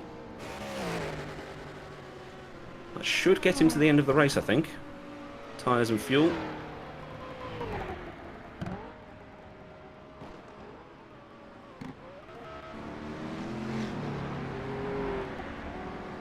But now with the retirement of Hildebrand, it means that Ritchie Axelsen is the only Jag left in 5 litres.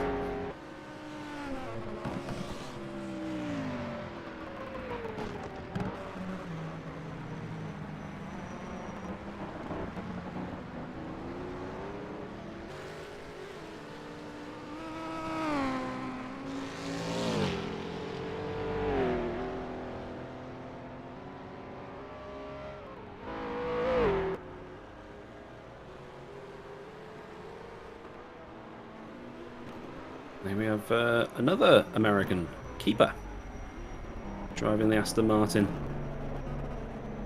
in a more purple colour compared to the. I know he's showing off with the camera. Compared to the sort of the darker blue that Jake and the other American that we've seen today are running. Maybe he's a huge Prince fan.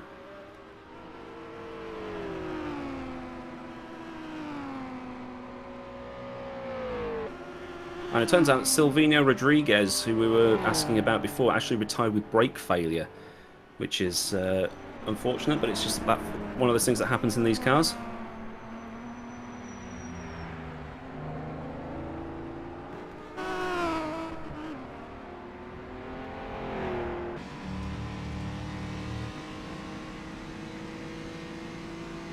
On board with Heiler here. Polish racing colours, white with the red speed stripe.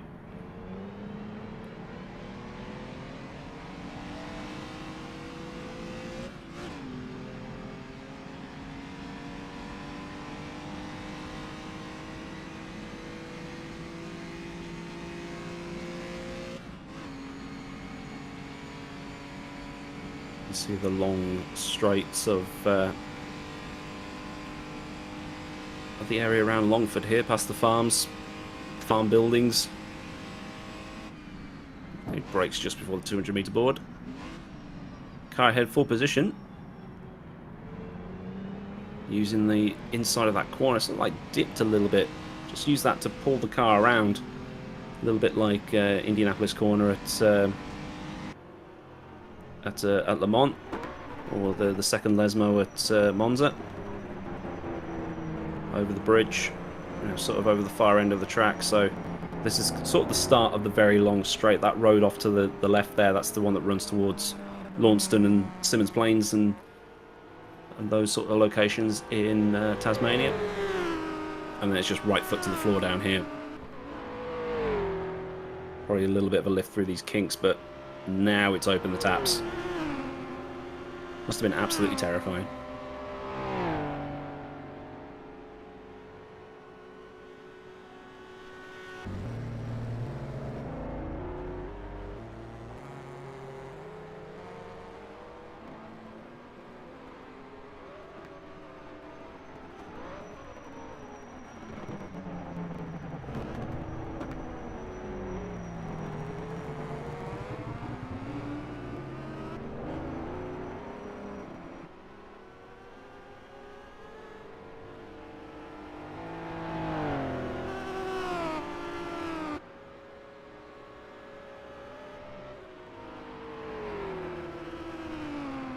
Any more questions on how to get involved, that kind of thing, do leave them in the chat. Just letting you hear the sounds and let the racing do the talking, but if you need to know anything, do ask away, as someone I think's just bought the farm. Oof. Good save. As it gets a little bit leery through the viaduct section, but any questions or anything like that about the series or anything like that, do leave them. Obviously do share, do like, do all of that good stuff. Make the algorithm do its thing. And I hope you're enjoying it, as that's not going to work in a million years.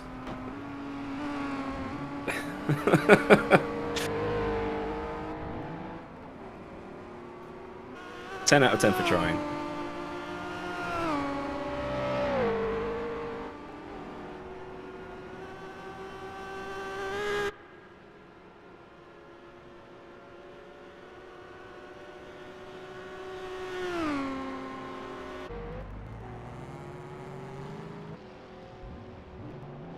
Rhys Gardner back up to 4th as the result of all that stuff that's happening, so seems to be recovering. Car just leaving the pits. Hrrc in 3rd position in the 3 litre class here in his Aston Martin behind the 2. As Simitrich is now pitted, that's put GP Laps back in the lead, so things flip-flopping. So that will put Jake back into the lead by about 30 seconds or something like that, but you know, Jake's probably got to pit again anyway. So expect Simitrich to be back in the lead by the end of the race.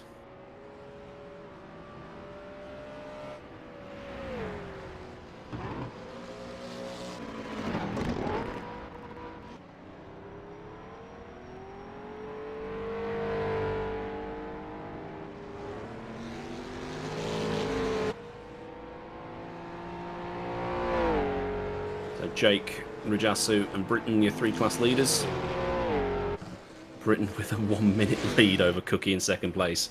I think there's a pit stop in that somewhere, as we see the man behind the series.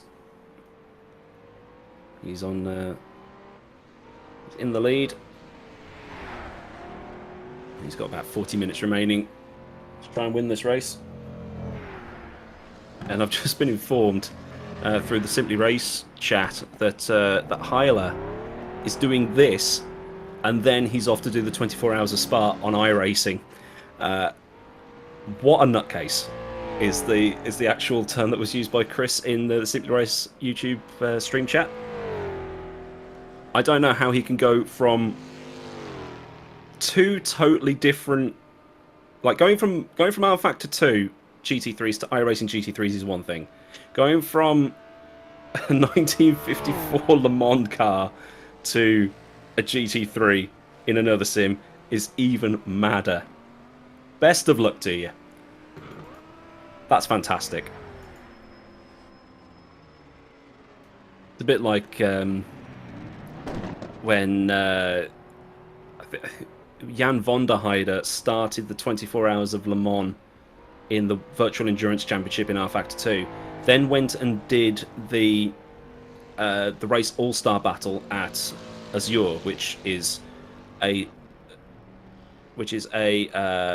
street circuit in the south of France that you're not allowed to call by its real name because of licensing. Won that race at Azure, then went back to Le Mans and won that. He might be the only person to win 2/3 of the Triple Crown in one day. Crazy.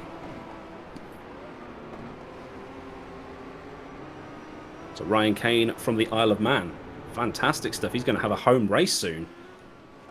That's the first time I've ever seen the Manx flag in sim racing. I shall claim him as British. Cookie in the pit lane. That will put Gardner back into third place in that class, as it should do.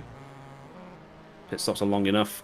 Ryan Kane currently running 7th in the 2-litre classes. You can see it's flipped around again. Britain is ahead of Nitramsen on track. Therefore, the 2 classes are flipped over. So once Nitramsen gets back in front of Britain, then it will go back to normal.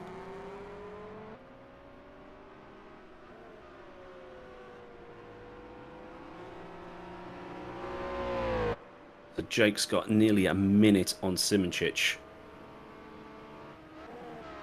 He still needs to pit, but it's going to be closed when they come out the pit lane, though. It's probably about a 45-second stop, plus about, what, 5 or 6 for the actual getting through the pit lane. Nice. Douglas drifting from Ryan Kane there. He'll be happy that that was caught on camera. Liam Dolan following in the Aston Martin DB3. Beautiful looking car painted in... I would say that is proper British racing green. You can debate that one until the cows come home and chat. Because there's so many different colours of British racing green. There's the tealy British racing green that you see on the Aston Martin in Formula 1. Then there's Bentley Racing Green, which is really dark. Jag Racing Green, which is another.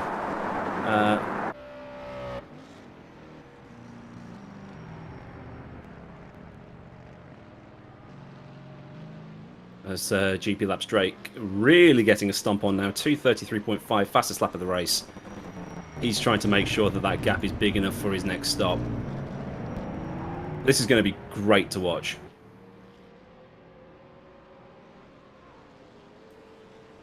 Half a second and then some on his previous best. He's taking this very seriously.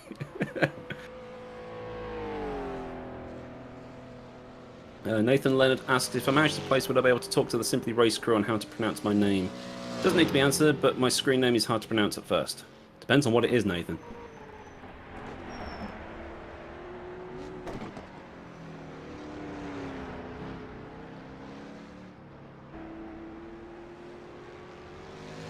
Gardner now solidly in third. Depends on if he has to make another pit stop. He did make that mistake going into the final corner.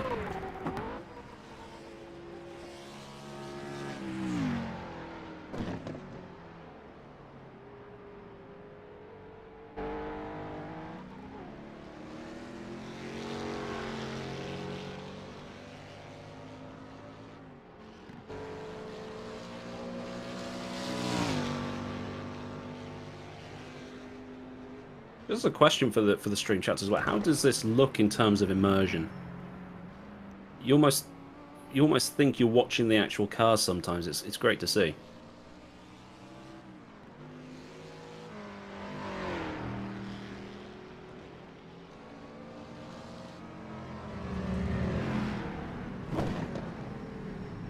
Danish driver Nitramsen now on your screen.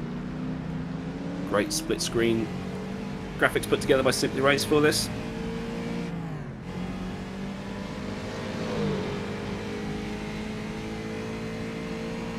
Nice looking Gordini as well.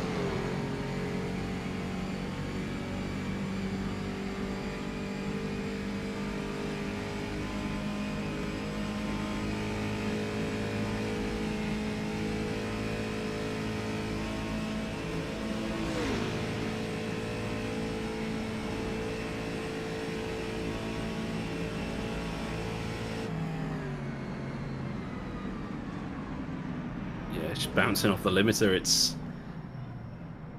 probably why they're not able to slipstream as hard as they probably want to. Remember when we go to Le Mans, as we see, we're seeing an actual pit stop now. There is collision in the pit lane in R Factor 2, so he's got to be very careful coming in. I commentated on on a GT3 race last year where Risto Caput was a bit too aggressive with the old throttle coming out of the pits and snapped his rear wing off on another car that was parked. It was just one of those things that happened. It's not in black and white, and my British Pathé voice is slightly off. I did think about doing the British Pathé voice, but my British Pathé voice very quickly turns into 1940s American radio voice. That's Seth MacFarlane, ought to bring spark plugs, the only spark plugs for you, that kind of thing. It's you really don't want to listen to that for 2 hours.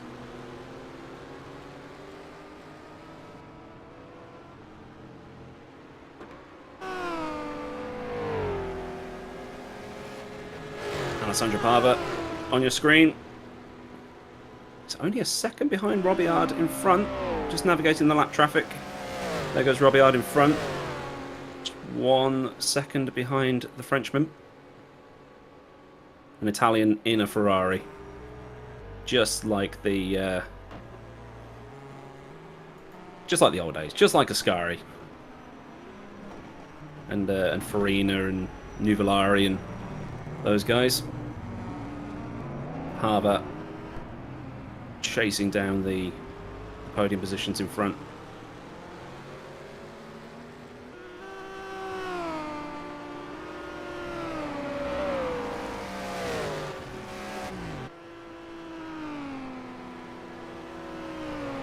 Yeah, looks like Jake's pitted. Gap's now 9 seconds. Very difficult to keep up with everything that's going on.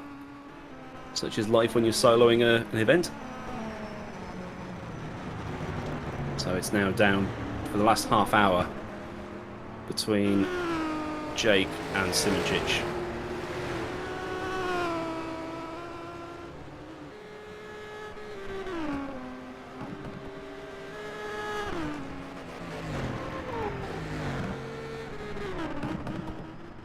Well, unfortunately, Mighty Mouse, we haven't got any highlights for the end of the race. We're having some trouble with the recording for it, so the American 40s radio voice will be put in a box under the bed for a while, which is a good thing. Here is Cookie, the Canadian.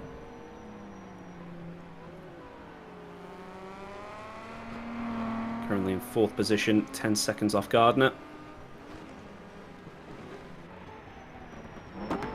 With half an hour remaining in the next 5 seconds. We'll be in for a thrilling conclusion. GP Laps takes on Hrrc Simoncic.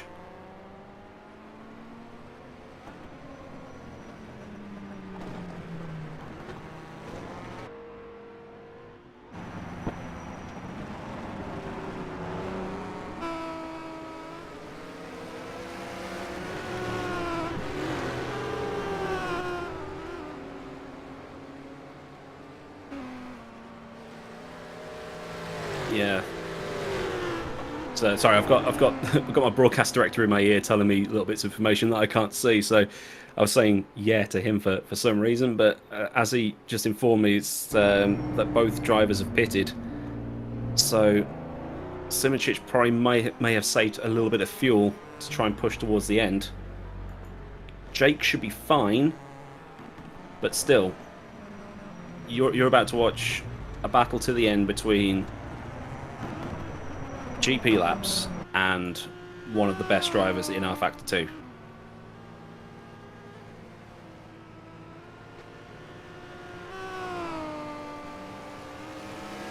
As we see some drivers making some pit stops, or no, just a guy driving through the pits.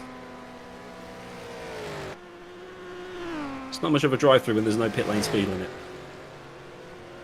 I think Senna at Donington when he drove through the pit lane set in the fastest lap because there was no pit lane speed limit at that time.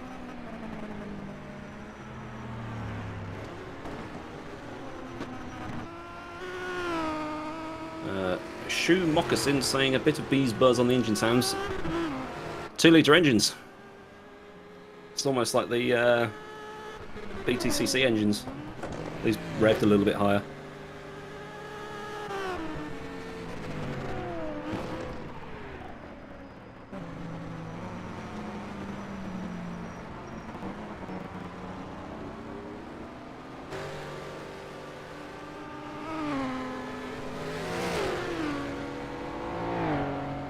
No, it's not a noob question, Keith. It's just the way that everything's been packaged with the mod.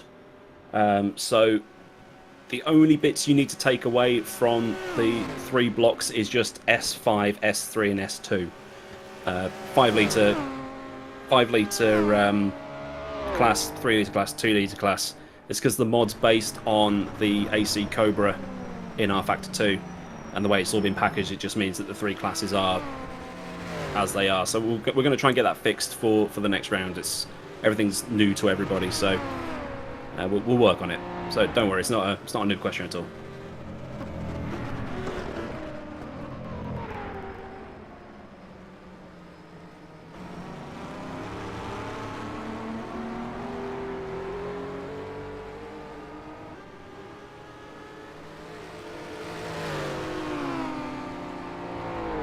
Tilo Neusch.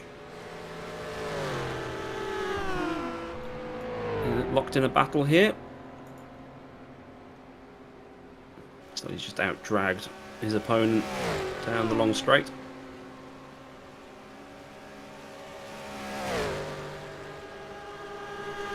Jake looks to have pulled out another couple of seconds on Simoncic, so really flexing out there at the minute.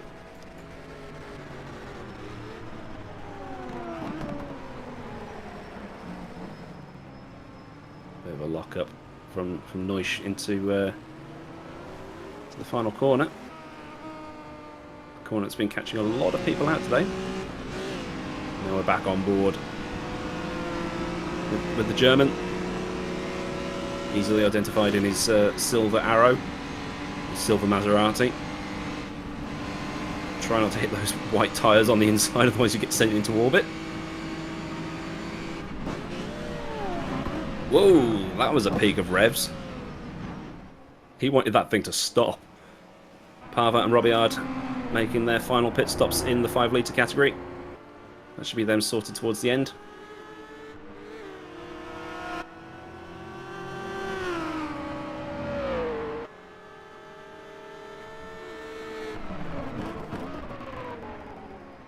They come up towards the pub. 25 minutes on the clock. This race has flown by. Oh! That's a solid no out of 10 right there. A little bit too greedy on the gas pedal. Spun the rear out. Maybe a little bit of bodywork damage, but shouldn't be too bad. If your suspension is buckled, the thing will just start to turn to the right or to the left, depending on how you've damaged the car. And here's Jake again, leading the race.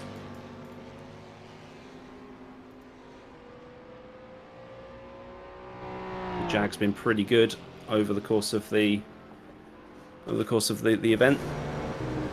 Seems to be it seems to be the best all-rounder. But do note that Jake has to use the Jag for every race this season, assuming he qualifies, obviously, which he probably will. So there might be circuits where the Jag isn't. There'll be circuits where the Jag isn't as good. There might be circuits where the Ferrari's better, so it'll all ebb and flow. So we've got Jake on your top left, Simoncic on the bottom right.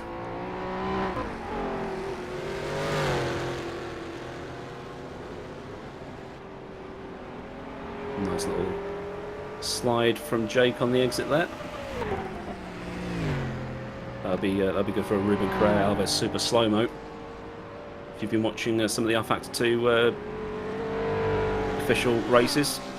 Nice to see that the straw bales haven't ended up on the track at any point as well, because they cause unparalleled destruction.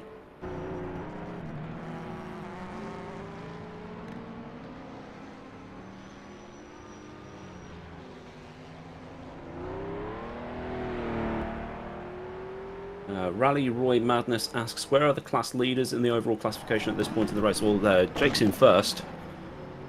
At one point, I think Godrecki was in like 4th overall or something ridiculous like that. But we'll try and get that for you in a minute.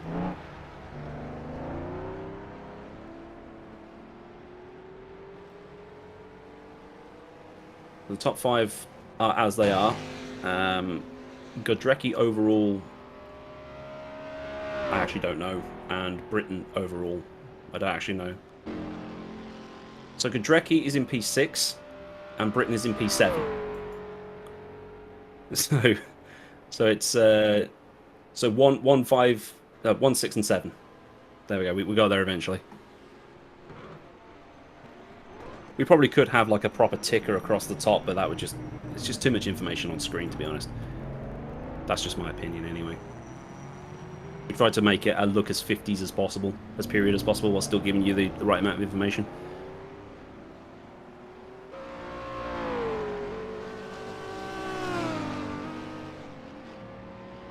We'll probably try and get a live timing as well at some point.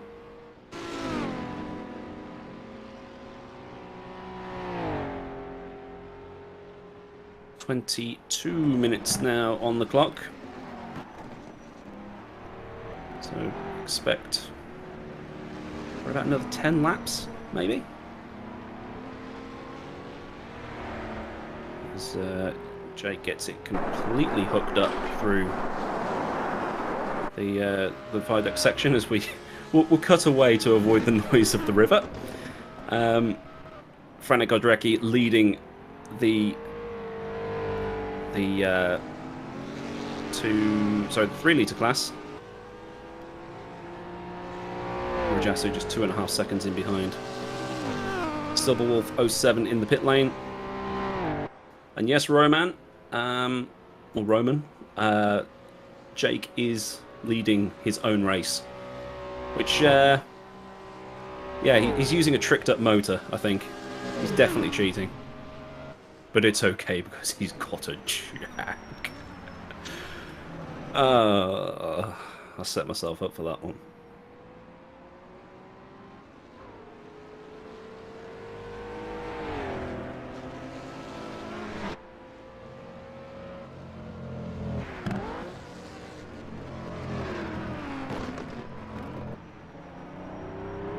Still a fantastic performance from everybody. We're still running with about 30 people of the 40 who started, so there were worries that there would be an absolute carnage fest on lap 1, but everybody's been very well behaved.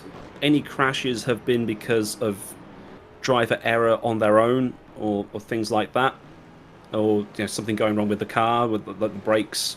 That happened with a couple of guys, but there's been nothing dirty. There's been no like crashes from over aggressive dive bombing or anything like that. So the driving standards in this have been absolutely brilliant. It's been a great advertisement for the league, and like I say, if you have been enjoying it, tell everybody about it. Try and get as many viewers as possible, because we don't see anything like this. We don't see vintage racing a lot at all. In not just in R-Factor 2, but in general, and R-Factor 2 probably has the best physics and force feedback for vintage racing. So if Studio 397 are watching, probably invest in that proper gearbox simulation right about now. After you've brought in the MP423 McLaren and the damage model, obviously. The important things first.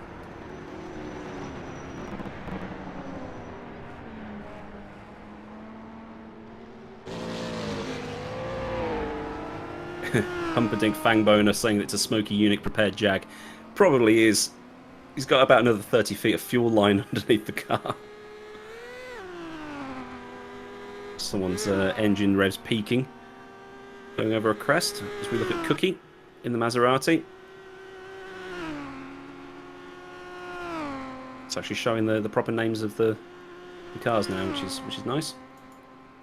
What's the difference between the Cobra 5, 3, and 2? Ignore the Cobra bit. Just concentrate on the 5, 3, and 2, which is the motor, the engine size. It's because the mod's based off the AC Cobra in R-Factor 2, so it's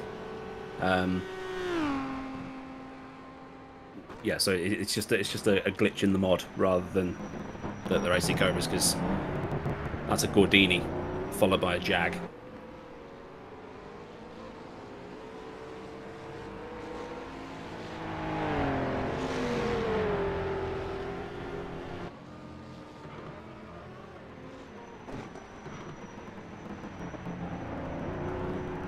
Now looking at Rajasu.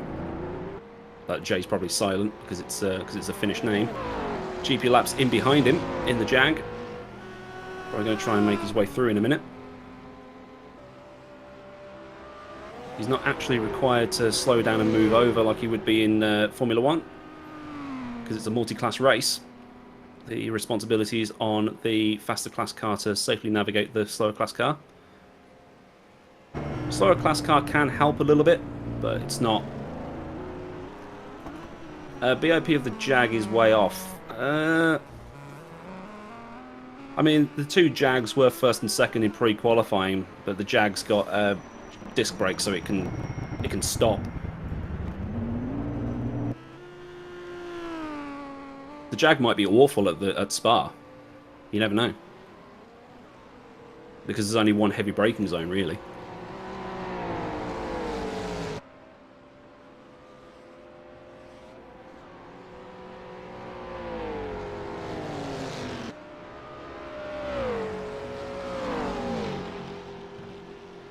We've got a couple of DNFs coming through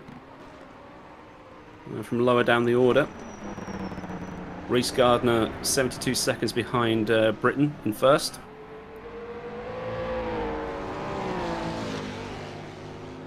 And there we go, a reminder of your class leaders as we're approaching 15 minutes remaining on the clock. Jake is pulling away from Simoncic right now. Let's get a replay here of... Oh!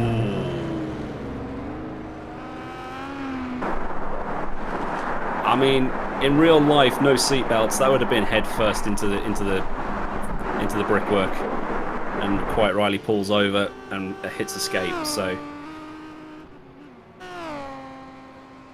that was going to happen at some point.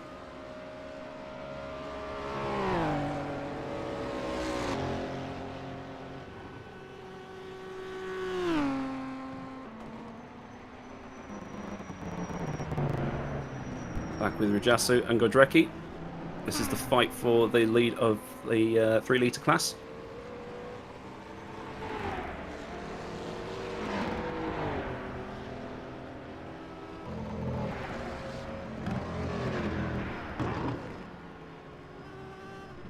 This is over the northeastern end of the track, as Costa makes a final gas and go, splash and dash, whatever you want to call them. We have another incident, apparently.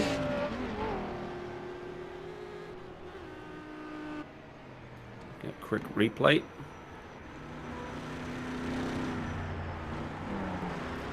Oh, same spot, and oh, just saved. Not good when the roll hoop is your head.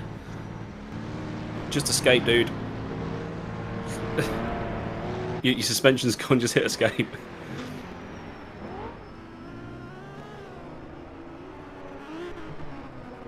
I'm not going to bother attempting to pronounce that one, I do apologise. But starting to see people fall off in the last 15 minutes or so, to be expected.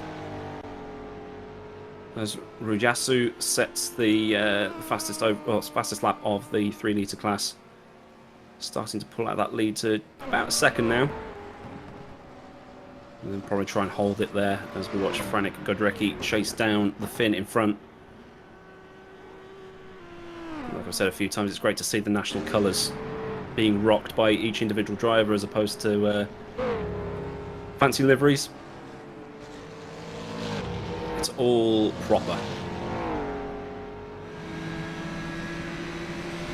On board with Godrecki now as we head up towards the pub.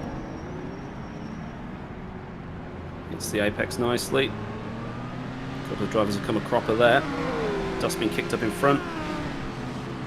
Goes full Dukes of Hazzard over the railway line and up towards the sort of northwestern corner of the track. Each of these long straights probably about a mile long, so 1.6 kilometres for those of you working in New Money.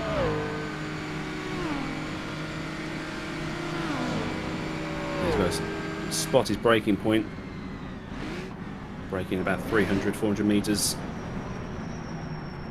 Actually, this is 19. Well, I mean, it's Longford 1967. Was Australia on metric by then? Would it still be? Will those brake markers still be in yards? Answers in chat.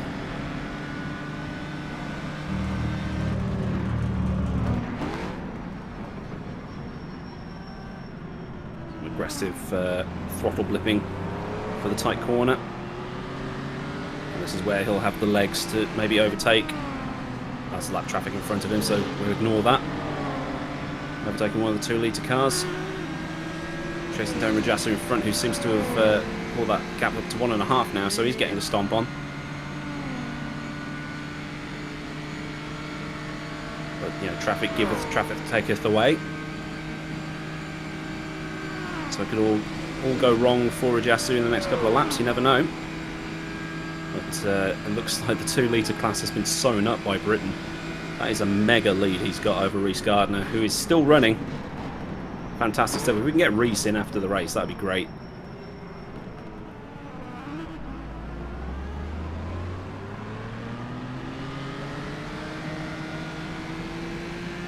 Oh, he's pitting.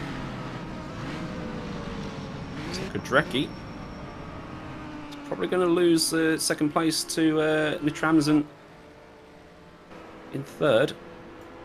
As we see the man who made all this happen leading by 20 seconds now.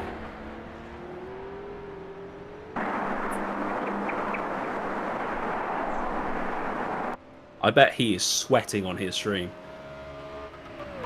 Okay, Australia got the metric system in 1971. So just before we did then. Well, before decimalisation anyway.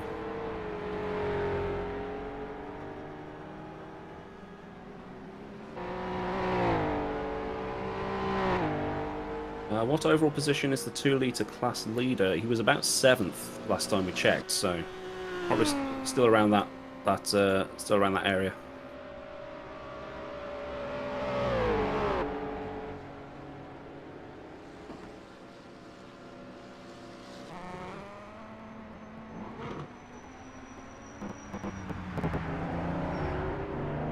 Great shot of the Jag going through the right-hander there.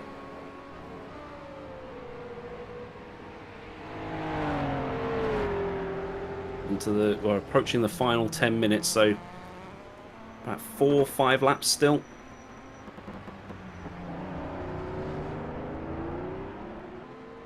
It's a controlled drive by Jake at the minute. Hopefully he doesn't need to stop again.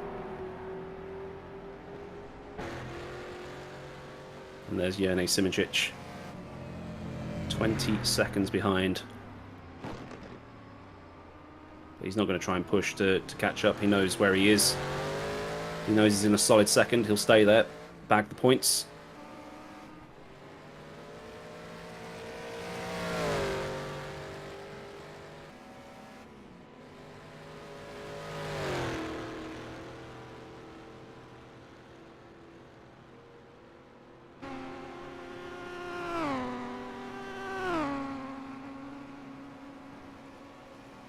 The Slovenian racing colours.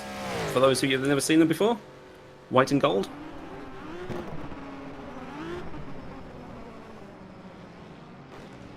You know, there's racing colours in this race that I didn't know existed.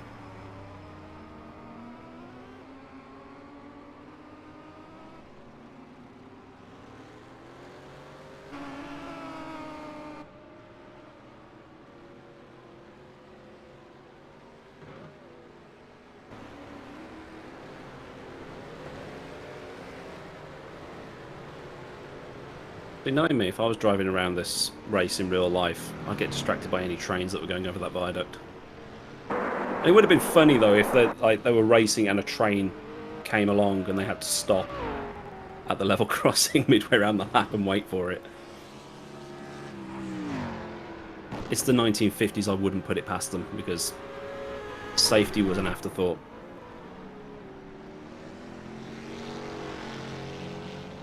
Just a reminder as well of the cars that have been used today. We've had the Jaguar D-Type and the Ferrari 375 in the 5-litre. We've had the Gordini T24 and Aston Martin DB3 in the 3-litre. And in the 2-litre we've had the Maserati and the Bristol in the 2-litre. So pretty much a 2-car class in each category. It would have been a 3-car class in the 3-litre, but Kasper Stolzer, who was driving the Mercedes 300 SL, wasn't able to make it today, so Unfortunate, but he'll be back.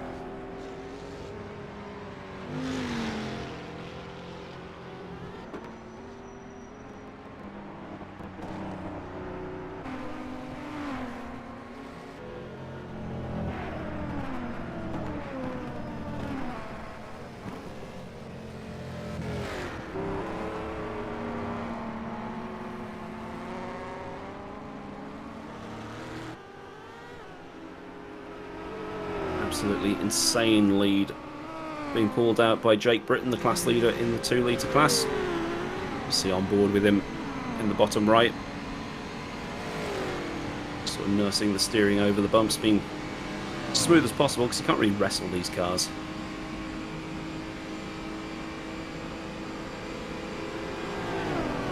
As ahead of him there's 2 cars trying to out-drag each other. Don't know if that's for position ahead of them. Can't see any blue flags at the side of the track.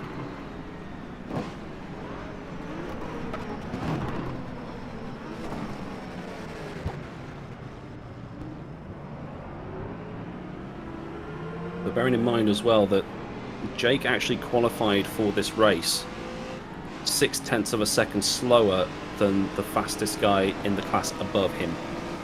So 11th overall was Martin Bayer at 2:38 dead.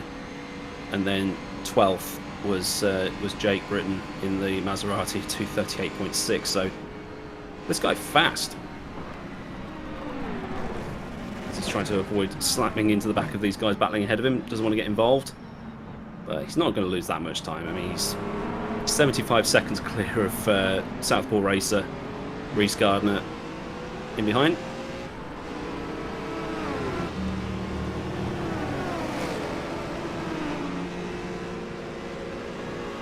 Although Rhys Gardner is in danger of being overtaken by Silverwolf 07. So we'll have to cut to that when we see it. We're just having a look at this battle happening ahead of class leader Jake Britton here. He's managed to clear the first car. Blue flag being shown at the side of the track. We've had a DNF. From whom? From Hyla. Oh, that's a shame. He'll be able to join the iRacing 24 Hours of Spa a little bit earlier. So Simoncic trying to lap a car that's trying to lap. That must be scary. Whoa! Remember, the guy ahead isn't required to pull over and let him through like you would be in Formula 1. Multi-class race, it's the responsibility of the guy lapping to get by safely. He's not going to do it through here because this should be suicidal, but as we get a yellow in Sector 1. And if you are a GP Laps fan, every time a yellow flag comes out, the first thing you're going to do is look directly at his timing screen. But he's pulled that lead to 30 seconds nearly over Simoncic. It's like Jake ain't stopping out there.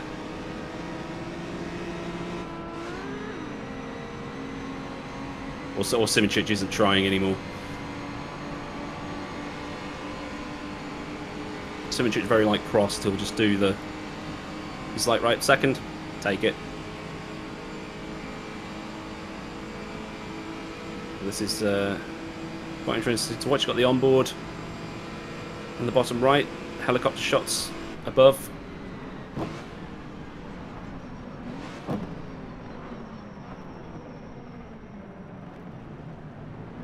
Someone was getting rogered into the corner. A little bit of a slide there. 3.5 minutes remaining, so depending on where Jake is, I think we've got at least 2 laps left, so we're getting ever so slightly closer. Here's Silverwolf 07 chasing down Rhys Gardner for second place in the 2 litre category. Very strong performance from Rhys.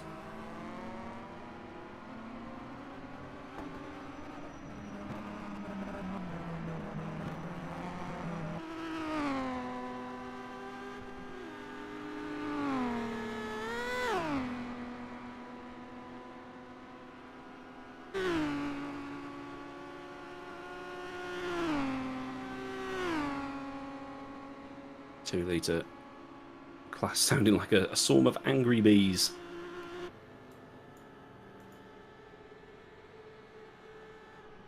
So watching the BTCC at Thruxton.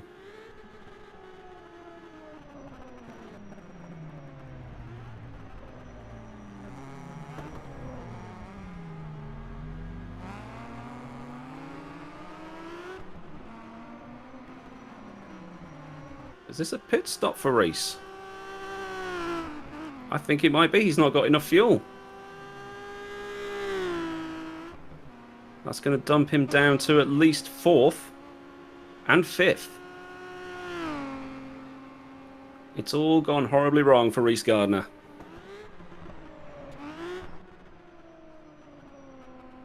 Yeah, 16.3 seconds stop. That's he needed one more lap of fuel, unfortunately. But here comes GP Labs Jacob Desmarais. We're just going to go with Richie Axelson because that's what we know him as we have a yellow in Sector 1. So this will be the final lap for the race. 2 hours of Longford is coming to an end, and it's absolutely flown by. The Jag with a 30-second lead over Hrrc Simincic, which is something that Jake's going to be able to hold with him for a very long time. I beat Hrrc Simincic. So coming through under the viaduct for the final time, holding it together. We'll probably try and get him in for an interview afterwards. Try and interview the winner. Be good to do. A couple of lapped cars ahead of him.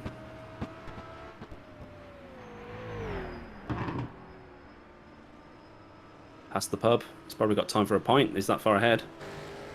Is that car getting out of its way, or did he crash? Over the railway. Down this mile-long straight up towards the far northwestern end of the track. And he'll loop back on himself. We're about halfway around the lap right now. On board with the American right now.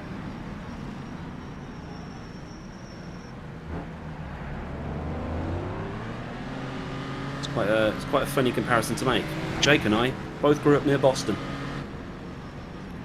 Different Bostons, but I'll take it. And there we go. The time has expired, so the second the leader crosses the line, that'll be it. Race will be over. So as Jake pulls it around to the start of the mega straight, the Manic Mile or whatever it was called in chat earlier.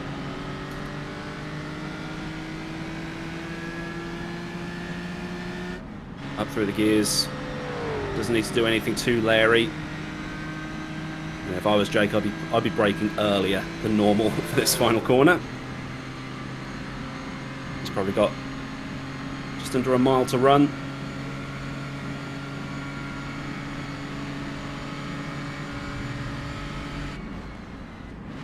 Hits the brakes. Down through the gears. Yeah, he has braked a lot earlier for this final corner, hasn't he? Gets it pulled up, it's pulling it nice and straight. Hits the apex, feeds the throttle. Richie Axelson wins the first round of the Historic Road Racing Championship from, well, assuming that he finishes the lap, from Hrrc Simincic. Absolutely fantastic win for Jake. The man who runs the league wins the first round. You couldn't script that. But brilliant driving in the Jag. Hrrc Simincic pulling it up for the final corner. Gives it a little bit of Tokyo drift through the final corner. Hrrc will take second place. Brilliant racing from everybody.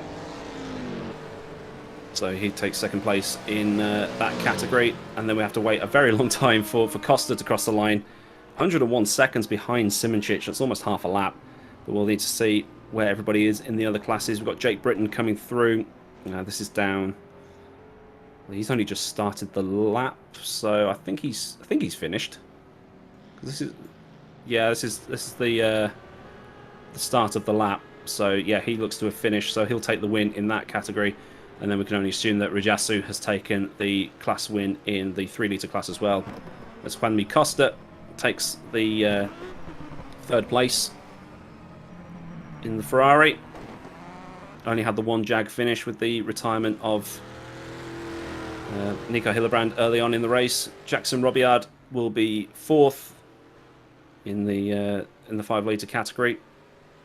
He's still got a little bit left of the lap to run, by the looks of things.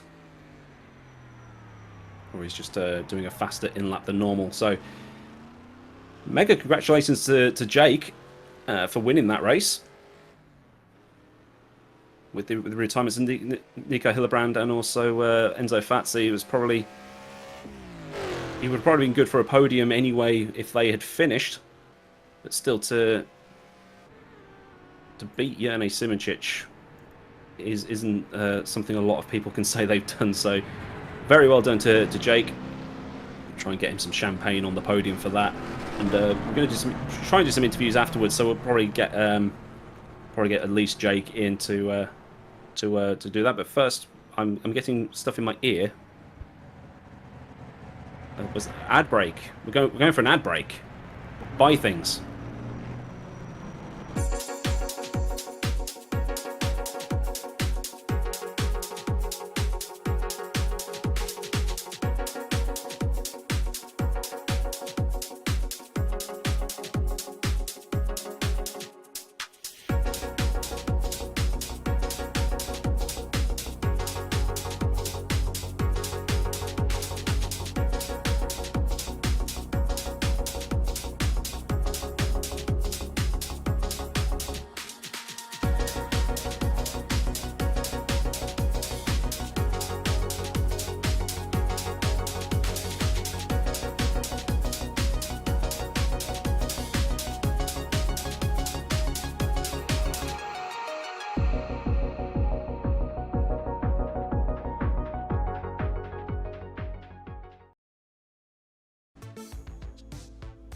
And there is your podium.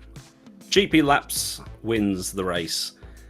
Probably because he's been running some hacks underneath the bonnet. But Hrrc Simoncic takes 2nd and Juanmi Costa takes a 3rd position. We'll be interested to see what would have happened if the likes of Enzo Fazzi and Nico Hillebrand managed to finish the race as well. But we've still got a very competitive grid there.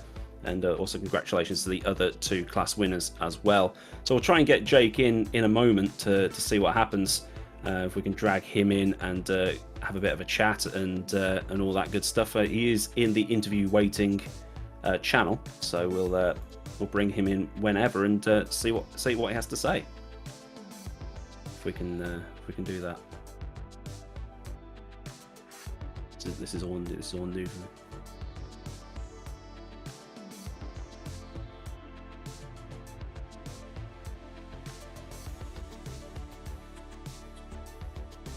Trying to work out what's happening here. So, okay. Yes. So we're just trying to get Jake in so we can have a chat with the winner and see what he thought about everything and how it all went. And obviously, if you've not seen Jake's channel before, go and subscribe to that, like his stream, maybe go and watch his POV as well to see what he was thinking throughout the whole thing. And yeah, it's not nice when you've got someone you know who's faster behind you and things like that. You're trying to win a race and you're just like, oh, please don't let anything go wrong. Don't crash. Don't do anything like that.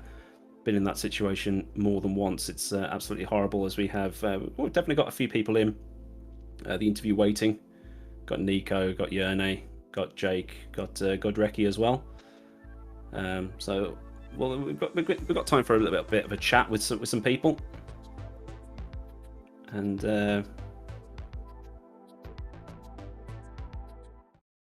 see what happens. My phone is doing weird things right now, so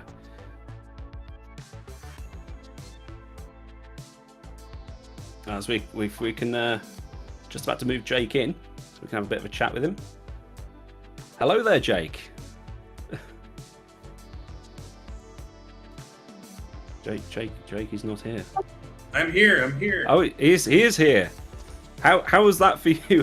Like with the, I mean, just to let you know, you've beaten Hrrc Simoncic. Just let that sink in for a minute. I'm very, very happy, and let's talk about the D-type is definitely the class of the field. So it was my race to lose, or Nico's to lose, and but yeah, Hrrc was so quick, and I thought in the middle stint that he was definitely going to run away with it. He was 20 seconds ahead at one point. So he went from like 13 seconds behind to like 20 seconds in front. So did you take a longer stop and he take a shorter stop, or what was that? So we were trying to figure out what was going on, or was it just him just being Hrrc Simičić? I don't know. We'll have to. I'm excited to talk to him later and figure out what the strategy was. I have to assume he went short on the first stop and I went long, and then we kind of reversed for the second, because I was a decent 5 or 6 seconds in front of him when we pit for the first time. But yeah, it gave me a scare there in the middle, and I started to push quite a bit to see if I could actually pull up to him, but he was turning the same lap times as me, which in the Ferrari is really incredible.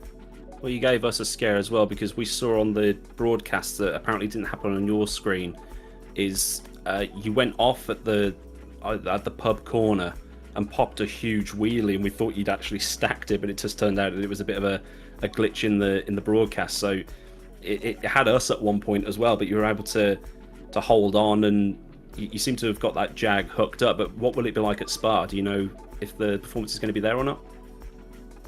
Yeah, it's a good question. I mean, I think the competition is going to be a bit different at Spa. The brakes are not as important there. La Source, obviously, and there's a few braking corners, but much more about raw engine speed. The Jag has a lot of that, but I think the Ferrari is going to be a better match. And then you could even see the Lagonda, which didn't make this race, maybe pop in.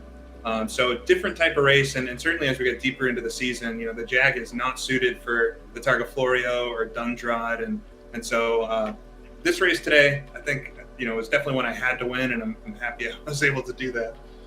Yeah, it'll be interesting to see the way that the cars pan out, because it's basically just a 2-car class each time. So hoping we get to see some more appearances from the other cars, but we'll let you go off and have a couple of beers and cool off and all that stuff. So congratulations on winning, and hopefully you don't make it a habit in your own series.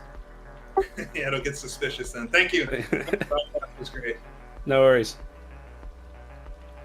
There we go. There's Jake, the winner. We've also got we're bringing Hrrc Simičić as well. We'll be able to find out what happened there and see what happened with the yo-yoing of the pace between the two of them. We're making this too much of a habit, Hrrc. We're interviewing you after races. We were just talking to Jake about the pit stops. He was ahead of you, and then you managed to gain like 20 seconds on him. Was that a short stop from you and then fuel saving, or was that just managing the pace? I am not sure exactly what he did in the pit stop, but I think the refueling was similar-ish. Maybe I gained half of that time by the refuel, but I think he might have switched all 4 tires, but I only got new rears, which is half of the time.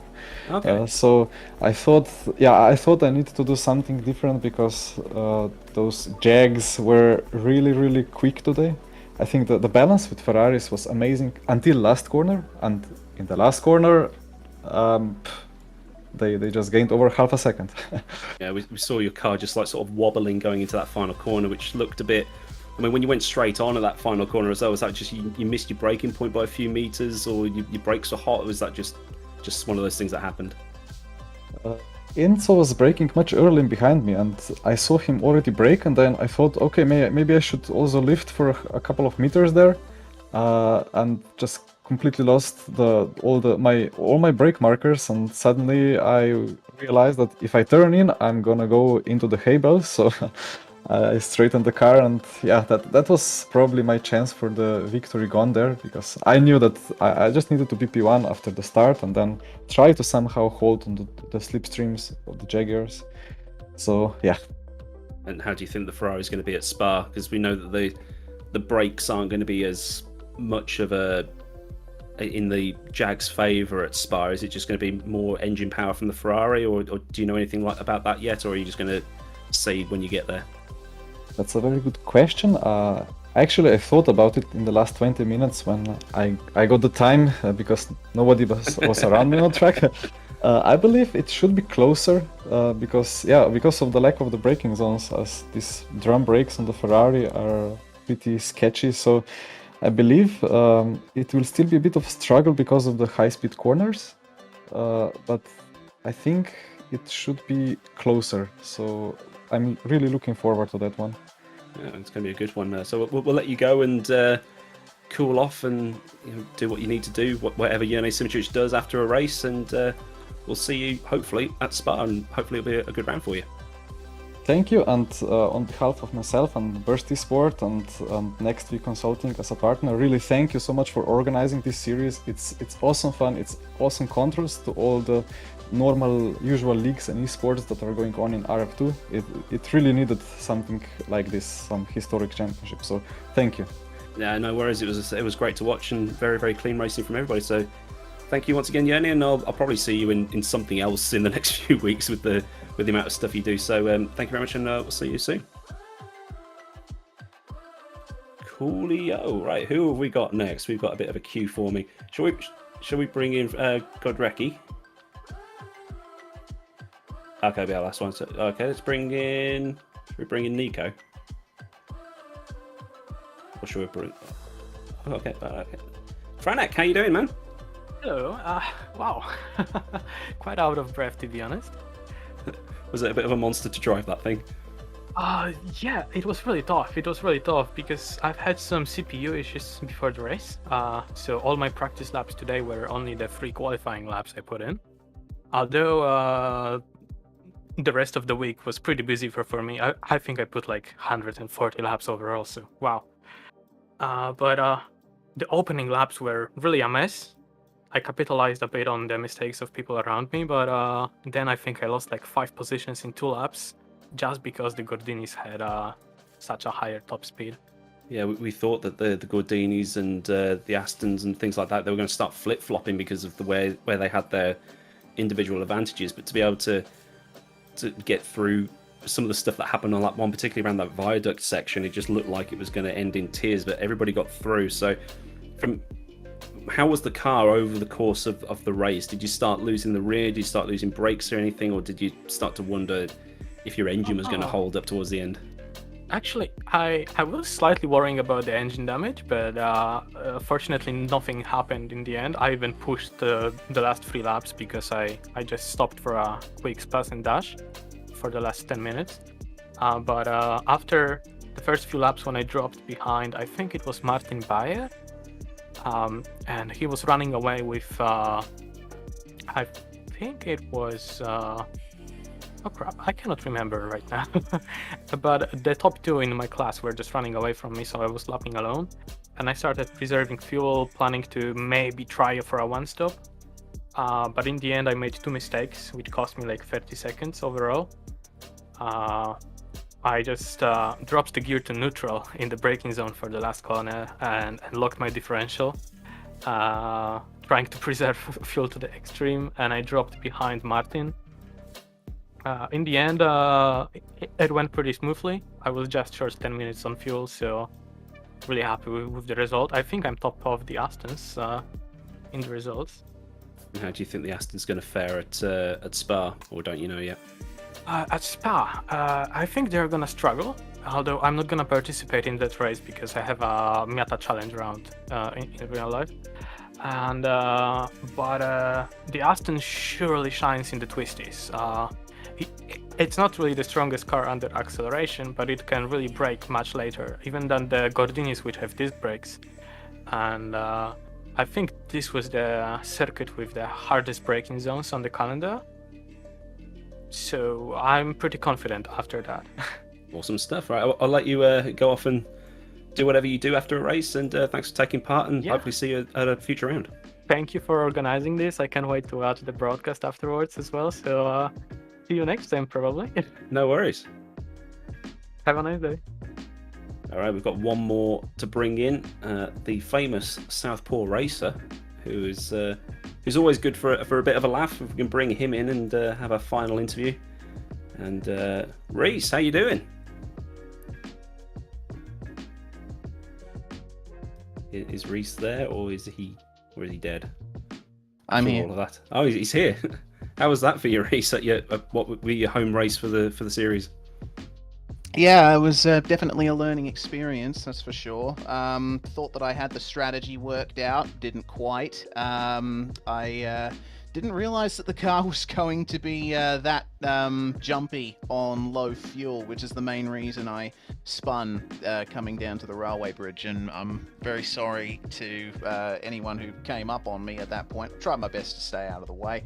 But overall, I think I learned a lot, and still P4 in the 2-litre class is a really, really good result. Yeah, because we saw you come in for that little splash and dash right at the end, so maybe you just had like one lap that you needed that you didn't have, and it was quite disappointing to see you be so high up and then drop off. But how was the car over the whole stint? Did you ever have any worries about blowing the engine or spinning? I mean, you did spin, but I mean, like blowing the engine or losing the brakes or anything like that. What was the car doing for you at certain points of the fuel stint? Well, I was worrying early on. Like, I was taking it really easy at the start, just trying to preserve the car. But as the race went on, I realized that I wasn't taking anywhere near enough out of it as much as I thought I would. So yeah, I feel like I probably could have afforded to push a little bit harder on the brakes, really. It was really just fuel that was my main concern, and I was always trying to keep the engine revs as low as possible. I wasn't blipping too aggressively on the downshifts, so it's still things I can take forward to future rounds. Are you going to do the future ones then? Oh, absolutely. I'm going to try and make every single round. Oh, fantastic stuff. What time is it there at the minute? Currently, it is 12:28 a.m. That's not too bad then. Yeah, not too bad. Big benefit of being on the west coast of Australia rather than the east coast. The race starts at 10 p.m. for me. That's not too bad then, is it? Hmm. So I'm looking forward to see what you can do at Spa. Do you know what your car's going to be like there at all, or are you just going to wing it as you get there? I think a little bit of both. I've already done a few test laps today, and I like the way the car feels. Obviously, there's an awful lot that I'm going to have to do to get more pace out of it, and I think oversteer is definitely going to be a big issue there through the high-speed corners, so you're going to have to be right on the edge all the way across the lap. But I'm feeling pretty good about the Maserati. I do think that the Bristol in the 2-litre class might have something to say about it in the first sector or so, but I think a lot of straight line speed Maserati is definitely the way to go. I'm happy with my car choice, and I'm looking forward to it. All right, well, I'll let you go and do whatever you do after a race, and you probably get some takeaway or something like that just to chill out, and we'll probably go to bed. Depends on what you're feeling right now. But thanks for taking part, and we'll hopefully see you on the grid at Spa. Thanks, guys. I'm definitely going to have a shower first. Awesome stuff. All right, thank you very much, Reese, and well, thank you to everybody else who's stopped by to watch this. Like, it's obviously a brand new series. Like Yerne said, not many series of this ilk are done because it's always GT3s or it's always whatever. But you saw it. It was fantastic to watch. Clean driving. Everybody was well behaved.